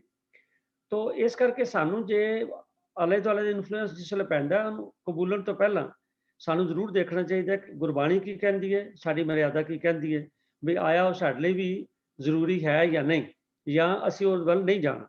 ਤੋ ਇਹੋ ਜਿਹਾ ਇੱਕ ਸਵਾਲ ਆਇਆ ਵੀਰ TP ਸਿੰਘ ਜੀ ਪਟਿਆਲਾ ਤੋਂ, ਕਿ ਪੂਰਬੀ ਦਾ ਇਸ਼ਨਾਨ, ਇਹਦਾ ਕੀ ਭਾਵ ਹੈ? ਪੂਰਬੀ ਦਾ ਇਸ਼ਨਾਨ ਅਸਲ 'ਚ ਗੱਲ ਬੜੀ ਨਵੀਂ ਜਿਹੀ ਹੈ। ਮੈਂ ਵੀ ਜਦ ਸਵਾਲ ਪੜ੍ਹਿਆ ਤਾਂ ਉਸ ਵੇਲੇ ਮੈਨੂੰ ਪਹਿਲੀ ਵਾਰੀ ਸਮਝ ਮੈਂ ਪੜ੍ਹਿਆ ਵੀ ਪੂਰਬੀ ਦਾ ਇਸ਼ਨਾਨ ਕੀ ਹੁੰਦਾ। ਤੋ ਕੀ ਹੈ ਪੂਰਬੀ ਦਾ ਇਸ਼ਨਾਨ? ਮੇਰੇ ਲਈ ਤਾਂ ਨਵੀਂ ਗੱਲ ਹੈ। ਤੋ ਮੈਂ ਬੇਨਤੀ ਕੀਤੀ ਵੀਰ ਤਜਿੰਦਰ ਸਿੰਘ ਜੀ ਨੂੰ ਵੀ ਇਹਦੇ ਬਾਰੇ ਖੋਜ ਕਰਕੇ ਦੱਸੋ ਵੀ ਪੂਰਬੀ ਦਾ ਇਸ਼ਨਾਨ ਹੁੰਦਾ ਕੀ। ਵੀਰ ਤਜਿੰਦਰ ਸਿੰਘ। ਵਾਹਿਗੁਰੂ ਜੀ ਕਾ ਖਾਲਸਾ, ਵਾਹਿਗੁਰੂ ਜੀ ਕੀ ਫਤਿਹ। ਸਿੱਖ ਜੋ ਮਰਿਆਦਾ ਹੈ ਜਾਂ ਜੋ ਸਾਡੇ ਕੋਲ ਸਿੱਖ ਸਿੱਖਿਆਵਾਂ ਹਨ, ਗੁਰੂ ਗ੍ਰੰਥ ਸਾਹਿਬ ਸਾਡੇ ਵਾਸਤੇ ਚਾਨਣ ਮੁਨਾਰਾ ਹਨ। ਤੋ ਅਸੀਂ ਕਿਸੇ ਵੀ ਸਵਾਲ ਦਾ ਜਵਾਬ ਲੈਣਾ ਹੈ ਤੇ ਅਸੀਂ ਗੁਰੂ ਗ੍ਰੰਥ ਸਾਹਿਬ ਵੱਲ ਆਪਣਾ ਧਿਆਨ ਮਾਰਦੇ ਹਾਂ ਤੇ ਗੁਰੂ ਗ੍ਰੰਥ ਸਾਹਿਬ ਦੀ ਬਾਣੀ ਵਿੱਚੋਂ ਅਸੀਂ ਖੋਜਣ ਦੀ ਕੋਸ਼ਿਸ਼ ਕਰਦੇ ਹਾਂ। ਜਿੱਥੇ ਤੱਕ ਸਵਾਲ ਦੀ ਗੱਲ ਹੈ ਕਿ ਪੂਰਬੀ ਇਸ਼ਨਾਨ ਕੀ ਹੈ, ਤਾਂ ਇੱਥੋਂ ਇਹ ਲੱਗਦਾ ਹੈ ਵੀ ਇਹ ਕਿਸੇ ਤੀਰਥ ਜਾਂ ਕਿਸੇ ਨਦੀ ਦੀ ਜਿਸ ਦੀ ਮਹੱਤਤਾ ਹੋਵੇ, ਇੰਪੋਰਟੈਂਸ ਹੋਵੇ, ਉਸ ਦੀ ਗੱਲ ਕੀਤੀ ਜਾ ਰਹੀ ਹੈ। ਤੇ ਜਦੋਂ ਅਸੀਂ ਨਦੀਆਂ ਦੇ ਵੇਰਵਾ ਦੇਖਦੇ ਹਾਂ ਤਾਂ ਸਾਨੂੰ ਗੋਦਾਵਰੀ ਜੋ ਨਦੀ ਹੈ, ਇਹ ਨਦੀ ਹੈ ਜਿਹੜੀ ਕਿ ਪੱਛਮ ਵੱਲੋਂ ਜਿਹੜੀ ਹੈ ਉਹ ਨਿਕਲਦੀ ਹੈ ਤੇ ਉਹ ਤ੍ਰਿਅੰਬਕੇਸ਼ਵਰ ਨਾਂ ਦੇ ਉੱਪਰ ਜਗ੍ਹਾ ਹੈ। ਉੱਥੋਂ ਨਿਕਲ ਕਰਕੇ ਤੇ ਉਹ ਸਾਰੇ ਪੱਛਮ ਘਾਟ ਤੋਂ ਨਿਕਲਦੀ ਹੋਈ ਪੂਰਬ ਘਾਟ ਤੋਂ ਕਰਕੇ ਉਹ ਬੰਗਾਲ ਦੀ ਖਾੜੀ ਦੇ ਵਿੱਚ ਜਾ ਕਰਕੇ ਉਹ ਜਿਹੜੀ ਹੈ ਸਮਾ ਜਾਂਦੀ ਹੈ। ਇਸ ਦੇ ਕੰਢੇ ਬਹੁਤ ਸਾਰੇ ਤੀਰਥ ਹਨ, ਜਿਵੇਂ ਨਾਸਕ ਵਗੈਰਾ ਆਦਿ ਹਨ। ਉਹਨਾਂ ਦੀ ਜਿਹੜੀ ਹਿੰਦੂ ਮਤ ਅਨੁਸਾਰ ਬੜੀ ਇੰਪੋਰਟੈਂਸ ਹੈ। ਤੋ ਇਸ ਨਦੀ ਨੂੰ ਜਿਵੇਂ ਗੰਗਾ ਹੈ, ਜਮਨਾ ਹੈ, ਤੋ ਉਸ ਤੋਂ ਬਾਅਦ ਨੈਕਸਟ ਜਿਹੜੀ ਹੈ ਤੀਸਰੀ ਇੰਪੋਰਟੈਂਟ ਨਦੀ ਜਿਹੜਾ ਹੈ ਉਹ ਮੰਨਿਆ ਜਾਂਦਾ ਹੈ, ਕਿਉਂਕਿ ਇਹ ਪੂਰਬ ਦਿਸ਼ਾ ਵਾਲੇ ਪਾਸੇ ਵਗਦੀ ਹੈ। ਔਰ ਇਹ ਇੱਥੇ ਇਸ ਇਲਾਕੇ ਦੇ ਵਿੱਚ ਭਗਤ ਰਾਮਦੇਵ ਜੀ ਵੀ ਜਿਹੜੇ ਹਨ, ਉਹਨਾਂ ਨੇ ਵੀ ਜਿਹੜਾ ਹੈ ਪ੍ਰਚਾਰ ਕੀਤਾ ਹੈ। ਤਾਂ ਉਹਨਾਂ ਨੇ ਇਸ ਦੇ ਬਾਰੇ ਸਾਨੂੰ ਦੱਸਿਆ ਵੀ ਹੈ ਕਿ ਇੱਥੇ ਇਸ ਜਿਹੜਾ ਨਦੀ ਦੇ ਕਿਨਾਰੇ ਇਸ਼ਨਾਨ ਕਰਨ ਨਾਲ ਬਹੁਤ ਜਿਹੜੀ ਹੈ ਮਹੱਤਤਾ ਹਿੰਦੂ ਸਮਾਜ ਦੇ ਵਿੱਚ ਦੱਸੀ ਗਈ ਹੈ। ਔਰ ਬ੍ਰਹਿਮੰਡ ਪੁਰਾਣ ਦੇ ਅੰਦਰ ਵੀ ਇਸ ਨਦੀ ਦਾ ਜਿਹੜਾ ਹੈ ਕਾਫੀ ਜ਼ਿਕਰ ਹੈ। ਤੇ ਅਸੀਂ ਇਸ ਨੂੰ ਇਸ ਪੂਰਬੀ ਇਸ਼ਨਾਨ ਇਸ ਕਰਕੇ ਇਹਨੂੰ ਇੰਪੋਰਟੈਂਸ ਦਿੱਤੀ ਜਾਂਦੀ ਹੈ। ਪਰ ਅਸੀਂ ਜਦੋਂ ਗੁਰਮਤਿ ਦੇ ਚਾਨਣ ਵਿੱਚ ਦੇਖਦੇ ਹਾਂ ਤਾਂ ਭਗਤ ਰਾਮਦੇਵ ਜੀ ਬੜੇ ਵਿਦਵਾਨ ਹੋਏ ਹਨ ਔਰ ਉਹਨਾਂ ਦੇ ਗੁਰਬਾਣੀ ਦੇ ਵਿੱਚ ਵੀ ਸਾਨੂੰ ਸੇਧਾਂ ਮਿਲਦੀਆਂ ਹਨ। ਤਾਂ ਉਹ ਸਾਨੂੰ ਦੱਸਦੇ ਹਨ ਕਿ ਇੱਕ ਆਪਾਂ ਰਾਮਕਲੀ ਰਾਗ ਵਿੱਚ ਜੇ ਨਾਮਦੇਵ ਜੀ ਦਾ ਸ਼ਬਦ ਦੇਖ ਲਈਏ, ਕਹਿੰਦੇ ਨੇ ਕਿ 68 ਤੀਰਥ ਗੁਰੂ ਦਿਖਾਏ ਘਾਟੀ ਭੀਤਰ ਨਾਵੋਂਗੇ, ਕਿ ਮੈਨੂੰ ਤਾਂ ਮੇਰੇ ਗੁਰੂ ਨੇ ਮੇਰੇ ਅੰਦਰ ਹੀ 68 ਤੀਰਥ ਦਿਖਾ ਦਿੱਤੇ ਹਨ, ਸੋ ਮੈਂ ਆਪਣੇ ਘਰ ਅੰਦਰ ਹੀ ਆਤਮ ਤੀਰਥ ਉੱਤੇ ਇਸ਼ਨਾਨ ਕਰਦਾ ਹਾਂ। ਪੰਜ ਸਹਾਈ ਜਨ ਕੀ ਸੋਭਾ ਭਲੋ ਭਲੋ ਨਾ ਕਹਾਵੋਂਗੋ, ਕਰਮਕਾਂਡ ਤੀਰਥ ਆਦਿ ਨਾਲ ਲੋਕ ਜਗਤ ਦੀ ਸੋਭਾ ਲੋੜਦੇ ਹਨ, ਪਰ ਮੈਨੂੰ ਇਹਨਾਂ ਕਰਮਾਂ ਦੇ ਆਧਾਰ ਤੇ ਸੱਜਣਾ ਮਿੱਤਰਾਂ ਤੇ ਲੋਕਾਂ ਦੀ ਸੇਵਾ ਦੀ ਲੋੜ ਨਹੀਂ ਹੈ। ਮੈਨੂੰ ਇਹ ਗਰਜ ਨਹੀਂ ਕਿ ਕੋਈ ਮੈਨੂੰ ਭਲਾ ਆਖੇ, ਨਾਮਾ ਕਹੇ ਚਿਤ ਹਰਸਿਓ ਲਾਗਾ ਸੁਨ ਸਮਾਦ ਸਮਾਓਗੇ। ਤੋ ਇਸ ਸ਼ਬਦ ਵਿੱਚ ਵੀ ਜੋ ਗੁਰੂ ਗ੍ਰੰਥ ਸਾਹਿਬ ਜੀ ਦੇ ਅੰਕ 973 ਉੱਪਰ ਸਵਾਇਮਾਨ ਹੈ, ਸਾਨੂੰ ਇਹ ਦਰਸਾ ਰਹੇ ਹਨ ਕਿ ਮੈਂ ਵੀ ਉਸ ਇਲਾਕੇ ਦੇ ਵਿੱਚ ਰਹਿਣਾ ਜਿੱਥੇ ਕਿ ਇਸ ਗੋਦਾਵਰੀ ਨੂੰ ਬੜਾ ਇਹਦਾ ਪਵਿੱਤਰ ਪੂਰਬੀ ਇਸ਼ਨਾਨ ਕਰਕੇ ਇਸ ਦੀ ਬੜੀ ਮਹੱਤਤਾ ਹੈ। ਬਾਕੀ ਜਿਹੜੀਆਂ ਨਦੀਆਂ ਹਨ ਕੋਈ ਉੱਤਰ ਵਾਲੇ ਪਾਸੇ ਵਗਦੀ ਹੈ, ਕਿਤੇ ਵਗਦੀ ਹੈ, ਲੇਕਿਨ ਇਹ ਨਦੀ ਜਿਹੜੀ ਹੈ ਜਿਸ ਪਾਸੇ ਵਗਦੀ ਹੈ ਉੱਥੇ ਇਸ ਦੇ ਇਸ਼ਨਾਨ ਨੂੰ, ਕਿਉਂਕਿ ਪੂਰਬ ਵਿੱਚ ਜਾ ਕੇ ਬੰਗਾਲ ਦੀ ਖਾੜੀ ਦੇ ਵਿੱਚ ਜਾ ਕਰਕੇ ਇਹ ਸਮਾਧੀ ਹੈ, ਤੋ ਇਹਦੇ ਤੱਟ ਦੇ ਉੱਪਰ ਜਿਹੜੇ ਵੀ ਤੀਰਥ ਹਨ ਉਹਦੀ ਬੜੀ ਇੰਪੋਰਟੈਂਸ ਹੈ। ਇਵਨ ਜੋ ਹਜੂਰ ਸਾਹਿਬ ਹੈ ਉਹ ਵੀ ਇਹ ਗੋਦਾਵਰੀ ਦੇ ਕੰਢੇ ਦੇ ਉੱਪਰ ਹੈ ਤੇ ਉੱਥੇ ਵੀ ਜਿਹੜੇ ਹਨ ਕਾਫੀ ਜਿਹੜੇ ਸਥਾਨ ਬਣੇ ਹੋਏ ਹਨ। ਲੇਕਿਨ ਹਿੰਦੂ ਤੀਰਥਾਂ ਦੇ ਮੁਤਾਬਕ ਇਸ ਦੀ ਜਿਹੜੀ ਇੰਪੋਰਟੈਂਸ ਹੈ ਉਹਨੂੰ ਪੂਰਬੀ ਦਾ ਇਸ਼ਨਾਨ ਕਹਿੰਦੇ ਹਨ। ਇੱਥੇ ਅਗਰ ਅਸੀਂ ਇੱਕ ਸ਼ਬਦ ਲਈਏ ਰਾਮਕਲੀ ਰਾਗ ਦੇ ਵਿੱਚ ਭਗਤ ਰਾਮਦੇਵ ਜੀ ਦਾ ਸ਼ਬਦ ਹੈ, बनारसी तप करै उल्ट तीरथ मरै अगन दहे काया कल्प कीजै असमेत जग कीजै सोना गर्भ दान दीजै राम नाम सर ताऊ न पूजै। ਇਸ ਵਿੱਚ ਸ਼ਬਦ ਵਿੱਚ ਵੀ ਸਾਨੂੰ ਕਰਦੇ ਹਨ ਕਿ ਭਾਵੇਂ ਕੋਈ ਵੀ ਬਨਾਰਸ ਦੇ ਉੱਪਰ ਜਾ ਕਰਕੇ ਗੰਗਾ ਦੇ ਕਿਨਾਰੇ ਤਪ ਕਰੇ ਤੇ ਉਲਟਾ ਲਟਕ ਕਰਕੇ ਤੀਰਥ ਉਸ ਤੀਰਥ ਦੇ ਉੱਪਰ ਮਰੇ ਜਾਂ ਆਪਣੇ ਆਪ ਨੂੰ ਅਗਨ ਨਾਲ ਸਾੜ ਲਏ ਤੇ ਉਹ ਆਪਣੇ ਸਰੀਰ ਦਾ ਇਲਾਜ ਯੋਗ ਅਭਿਆਸ ਦੇ ਦਵਾਈਆਂ ਨਾਲ ਕਰੇ, ਨਰੋਵਾ ਰੱਖੇ, ਬੁਢੇਪੇ ਨੂੰ ਨੇੜੇ ਨਾ ਆਉਣ ਦੇਵੇ। ਅਸਮੇਤ ਜਗ ਕੀਜੈ ਸੋਨਾ ਗਰਭ ਦਾਨ ਦੀਜੈ ਰਾਮ ਨਾਮ ਸਰ ਤਾਊ ਨਾ ਪੂਜੇ। ਤੋ ਭਗਤ ਨਾਮਦੇਵ ਜੀ ਕਹਿ ਰਹੇ ਹਨ ਕਿ ਭਾਵੇਂ ਉੱਥੇ ਕਿੰਨੇ ਵੀ ਅਸ਼ਵਮੇਧ ਯੱਗ ਜਿਹੜੇ ਕੀਤੇ ਜਾਣ, ਸੋਨੇ ਨੂੰ ਛੁਪਾ ਕੇ ਦਾਨ ਕੀਤਾ ਜਾਏ ਤਾਂ ਵੀ ਉਹ ਪ੍ਰਭੂ ਦੇ ਨਾਮ ਦੇ ਬਰਾਬਰ ਜਿਹੜੇ ਹਨ ਉਹ ਨਹੀਂ ਪਹੁੰਚਦੇ। ਇੱਥੇ ਫਿਰ ਅੱਗੇ ਕਹਿੰਦੇ ਨੇ ਕਿ ਛੋੜ ਰੇ ਪਖੰਡੀ ਮਨ ਕਪਟ ਨਾ ਕੀਜੇ। ਤੋ ਇਹਨਾਂ ਤੀਰਥਾਂ ਦੇ ਉੱਪਰ ਇਸ਼ਨਾਨ ਕਰਨ ਨੂੰ ਜਿਹੜੇ ਭਗਤ ਜੀ ਕਹਿੰਦੇ ਨੇ ਇਹ ਪਖੰਡ ਹੈ, ਇਹਨੂੰ ਛੱਡ, ਇਹ ਕਪਟ ਨਾ ਕਰ, ਇਹ ਪਖੰਡ ਨਾ ਕਰ। ਹਰ ਕਾ ਨਾਮ ਨਿਤ ਨਿਤੇ ਲੀਜੇ, ਕਿ ਪ੍ਰਮਾਤਮਾ ਦਾ ਨਾਮ ਰੋਜ਼ਾਨਾ ਸਿਮਰਨ ਕਰਨਾ ਚਾਹੀਦਾ ਹੈ। ਫਿਰ ਅੱਗੇ ਦੱਸਦੇ ਹਨ ਕਿ ਗੰਗ ਜੋ ਗੋਦਾਵਰ ਜਾਈਏ ਕੁੰਭ ਜੋ ਕੇਦਾਰ ਨਹਾਈਏ ਗੋਮਤੀ ਸਹਿਸ ਗਊ ਦਾਨ ਕੀਜੈ। ਕਿ ਜੇਕਰ ਗੰਗਾ ਜਾਂ ਗੋਦਾਵਰੀ ਦੇ ਜਾ ਕਰਕੇ ਉੱਥੇ ਕੁੰਭ ਦੇ ਇਸ਼ਨਾਨ ਕਰੀਏ। ਇੱਕ ਇਹ ਵੀ ਗੱਲ ਦੱਸੀਏ, ਗੋਦਾਵਰੀ ਦੇ ਕੰਢੇ ਜਿਹੜਾ ਤ੍ਰਿਕੇਸ਼ਵਰ ਜਗਨਨਾਥ ਜਗ੍ਹਾ ਹੈ ਉੱਥੇ ਕੁੰਭ ਵੀ ਲੱਗਦਾ ਹੈ, ਜਿਵੇਂ ਕਿ ਇੱਥੇ ਇਲਾਹਾਬਾਦ ਲੱਗਦਾ ਹੈ, ਤ੍ਰਿਵੇਣੀ ਤੇ ਲੱਗਦਾ ਹੈ। ਤੋ ਇਸ ਤਰ੍ਹਾਂ ਇੱਥੇ ਵੀ ਲੱਗਦਾ, ਇਹਦੀ ਵੀ ਬੜੀ ਇੰਪੋਰਟੈਂਸ ਹੈ। ਤੋ ਭਗਤ ਜੀ ਦੱਸ ਰਹੇ ਹਨ ਕਿ ਗੰਗਾ ਭਾਵੇਂ ਜਾਈਏ, ਭਾਵੇਂ ਗੋਦਾਵਰੀ ਜਾ ਕਰਕੇ ਕੁੰਭ ਦੇ ਇਸ਼ਨਾਨ ਕਰੀਏ, ਜਾਂ ਕੇਦਾਰ ਤੀਰਥ ਤੇ ਨਹਾਈਏ, ਜਾਂ ਗੋਮਤੀ ਜੋ ਉੱਤਰ ਪ੍ਰਦੇਸ਼ ਵਿੱਚ ਵਗਦੀ ਹੈ ਉੱਥੇ ਹਜ਼ਾਰਾਂ ਗਊਆਂ ਦਾ ਦਾਨ ਦੇਈਏ। ਲੇਕਿਨ ਫਿਰ ਕੋਟ ਜੋ ਤੀਰਥ ਕਰੈ ਤਨ ਜੋ ਹਿਮਾਲੈ ਕਰੈ ਰਾਮ ਨਾਮ ਸਰ ਤਉ ਨਾ ਪੂਜੇ। ਭਾਵੇਂ ਕਰੋੜਾਂ ਵਾਰੀ ਇੱਥੇ ਤੀਰਥਾਂ ਤੇ ਇਸ਼ਨਾਨ ਕੀਤਾ ਜਾਏ, ਭਾਵੇਂ ਹਿਮਾਲਿਆ ਦੇ ਵਿੱਚ ਆਪਣੇ ਤਨ ਨੂੰ ਗਾਲ ਵੀ ਕਿਉਂ ਨਾ ਲੈ ਜਾਏ, ਸਮਾਧੀ ਲਗਾ ਕਰਕੇ ਤਪ ਕੀਤਾ ਜਾਏ, ਤਾਂ ਵੀ ਇੰਨਾ ਕੁਛ ਕਰਨ ਦੇ ਨਾਲ ਵੀ ਉਹ ਜੋ ਰਾਮ ਦੇ ਨਾਮ ਦੀ ਜਿਹੜੀ ਇੰਪੋਰਟੈਂਸ ਹੈ ਉਹਦੇ ਬਰਾਬਰ ਇਹ ਨਹੀਂ ਪਹੁੰਚਦੇ। ਤੋ ਅੱਗੇ ਇਹ ਵੀ ਦੱਸਦੇ ਹਨ ਕਿ ਅਸਦਾਨ ਗੱਜ ਦਾਨ ਸੇਜਾ ਨਾਰੀ ਭੂਮ ਦਾਨ ਐਸਾ ਦਾਨ ਨਿਤ ਨਿਤੈ ਕੀਜੈ। ਤੇ ਭਾਵੇਂ ਇਸ ਨੂੰ ਘੋੜੇ ਦਾਨ ਕੀਤੇ ਜਾਣ, ਹਾਥੀ ਦਾਨ ਕੀਤੇ ਜਾਣ, ਭਾਵੇਂ ਸ਼ਿੰਗਾਰ ਸਮੇਤ ਇਸਤਰੀ ਆਪਣੀ ਜਿਹੜੀ ਹੈ ਉਹ ਦਾਨ ਕਰ ਦਿੱਤੀ ਜਾਏ, ਬਹੁਤ ਜ਼ਮੀਨ ਦਾਨ ਦਿੱਤੀ ਜਾਏ, ਤਾਂ ਵੀ ਐਸਾ ਦਾਨ ਰੋਜ਼ ਕਰੀਏ ਤਾਂ ਵੀ ਉਹ ਪਰਮਾਤਮਾ ਦੇ ਨਾਲ ਨਾਮ ਦੇ ਬਰਾਬਰ ਨਹੀਂ ਕਰ ਸਕਦੀ। ਆਤਮ ਜੋ ਨਿਰਮਾਇਲ ਕੀ ਜਾਏ, ਜੇ ਆਪਣਾ ਆਪ ਹੀ ਭੇਟ ਕਰ ਦਈਏ ਤੇ ਆਪਣੇ ਬਰਾਬਰ ਸੋਨਾ ਵੀ ਦੇ ਦਈਏ ਤਾਂ ਹੀ ਇਹ ਸਾਰੇ ਕੰਮ ਪ੍ਰਭੂ ਦੇ ਨਾਮ ਦੀ ਬਰਾਬਰੀ ਨਹੀਂ ਕਰ ਸਕਦੇ। ਸੋ ਜਿੱਥੇ ਅਸੀਂ ਪੂਰਵੀ ਇਸ਼ਨਾਨ ਦੀ ਗੱਲ ਕੀਤੀ ਹੈ ਕਿ ਜਿਹੜੇ ਗੋਦਾਵਰੀ ਦੇ ਕੰਢੇ ਦੇ ਉੱਪਰ ਇਸ਼ਨਾਨ ਪੂਰਵੀ ਇਸ਼ਨਾਨ ਕਰਦੇ ਹਨ, ਉਹਦੀ ਬੜੀ ਇੰਪੋਰਟੈਂਸ ਹੈ। ਲੇਕਿਨ ਅਸੀਂ ਇਹ ਵੀ ਗੱਲ ਕਲੀਅਰ ਕਰਨੀ ਹੈ ਕਿ ਗੁਰਮਤਿ ਦੇ ਪੁਆਇੰਟ ਆਫ ਵਿਊ ਤੋਂ ਇਹਨਾਂ ਤੀਰਥਾਂ ਦੇ ਉੱਪਰ ਕੀਤੇ ਹੋਏ ਇਸ਼ਨਾਨ ਦਾਨ ਆਦਿ ਜਿਹੜੇ ਵੀ ਪਖੰਡ ਹਨ ਜਾਂ ਕਪਟ ਹਨ, ਉਹਨਾਂ ਦੀ ਗੁਰਮਤਿ ਵਿੱਚ ਕੋਈ ਪ੍ਰਵਾਨਗੀ ਨਹੀਂ। ਕੇਵਲ ਔਰ ਕੇਵਲ ਪਰਮਾਤਮਾ ਦਾ ਨਾਮ ਸਿਮਰਨ ਹੀ ਗੁਰਸਿੱਖ ਵਾਸਤੇ ਸਭ ਤੋਂ ਉੱਤਮ ਜਿਹੜੀ ਹੈ ਉਹ ਕਾਰਜ ਹੈ। ਇੰਨੀ ਕੁ ਸੇਵਾ ਪ੍ਰਵਾਨ ਕਰੋ। ਵਾਹਿਗੁਰੂ ਜੀ ਕਾ ਖਾਲਸਾ, ਵਾਹਿਗੁਰੂ ਜੀ ਕੀ ਫਤਿਹ। ਤੇ ਸਿੱਖੀਜ਼ਮ ਵਿੱਚ ਨੋ ਫਾਰਮੈਲਿਟੀਜ਼, ਕੋਈ ਦੇਖਣ ਵਾਲੀ ਗੱਲ ਜਿਹੜੀ ਨਹੀਂ ਹੈ, ਮਨ ਦੀ ਤਬਦੀਲੀ ਹੈ।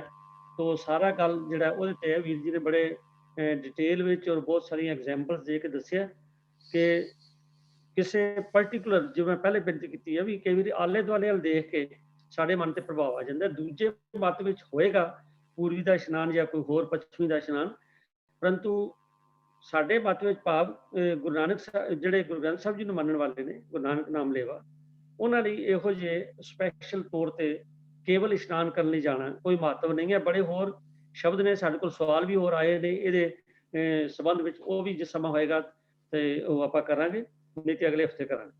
तो आओ साथ संगत ਆਪਾਂ ਅਗਲੇ ਇੱਕ ਹੋਰ ਸਵਾਲ ਲੈ ਲਈ ਕਿਉਂਕਿ ਸਮਾਂ ਕਾਫੀ ਹੋ ਗਿਆ।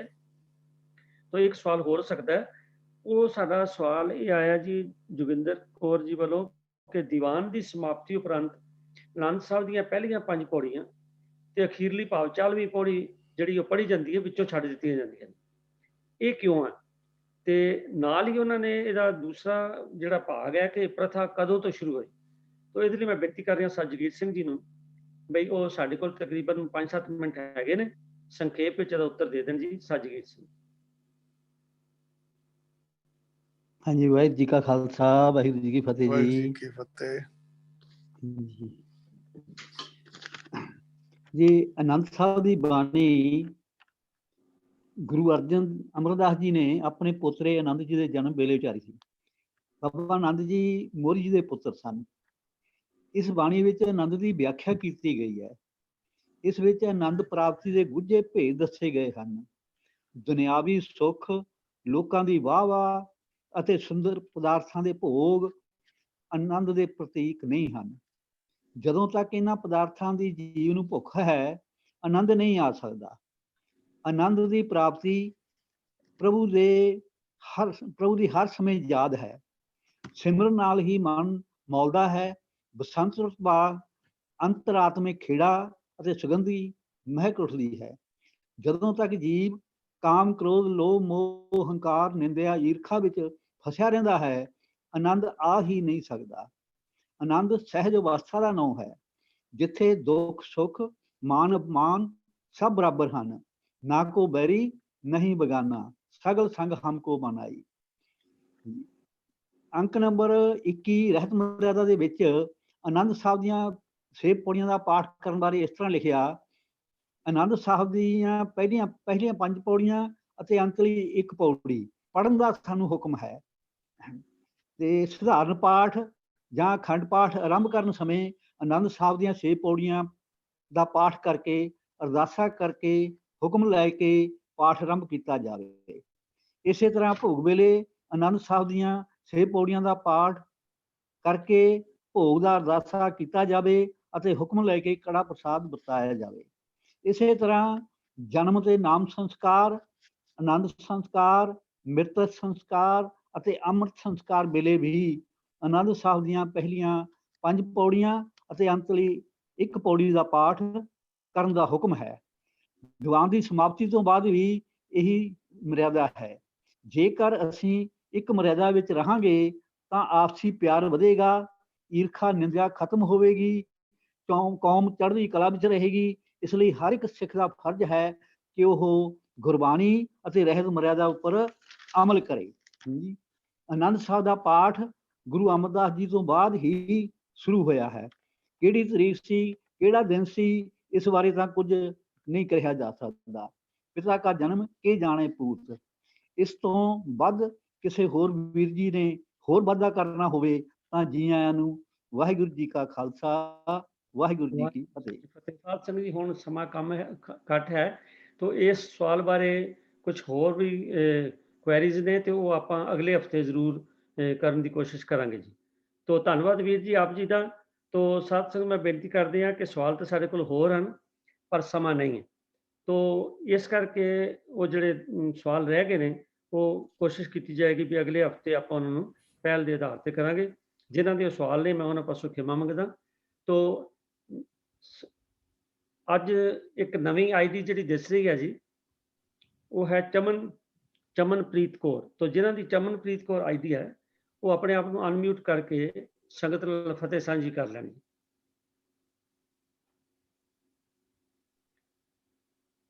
ਕਰ ਰਿਹਾ ਕਿ ਅੱਜ ਕੇਵਲ ਅਸੀਂ 4 ਸਵਾਲਾਂ ਦੇ ਉੱਤਰ ਦੇ ਸਕੇ ਹਾਂ, ਕਿਉਂਕਿ ਸਮਾਂ ਜਿਹੜਾ ਉਹ ਬੜਾ ਲਿਮਟਿਡ ਹੁੰਦਾ ਹੈ। ਕਈ ਸਵਾਲ ਜਿਹੜੇ ਨੇ ਉਹ ਜ਼ਿਆਦਾ ਸਮਾਂ ਮੰਗਦੇ ਨੇ, ਤਾਂ ਹੀ ਉਹਨਾਂ ਦੀ ਕਲੈਰਿਟੀ ਹੁੰਦੀ।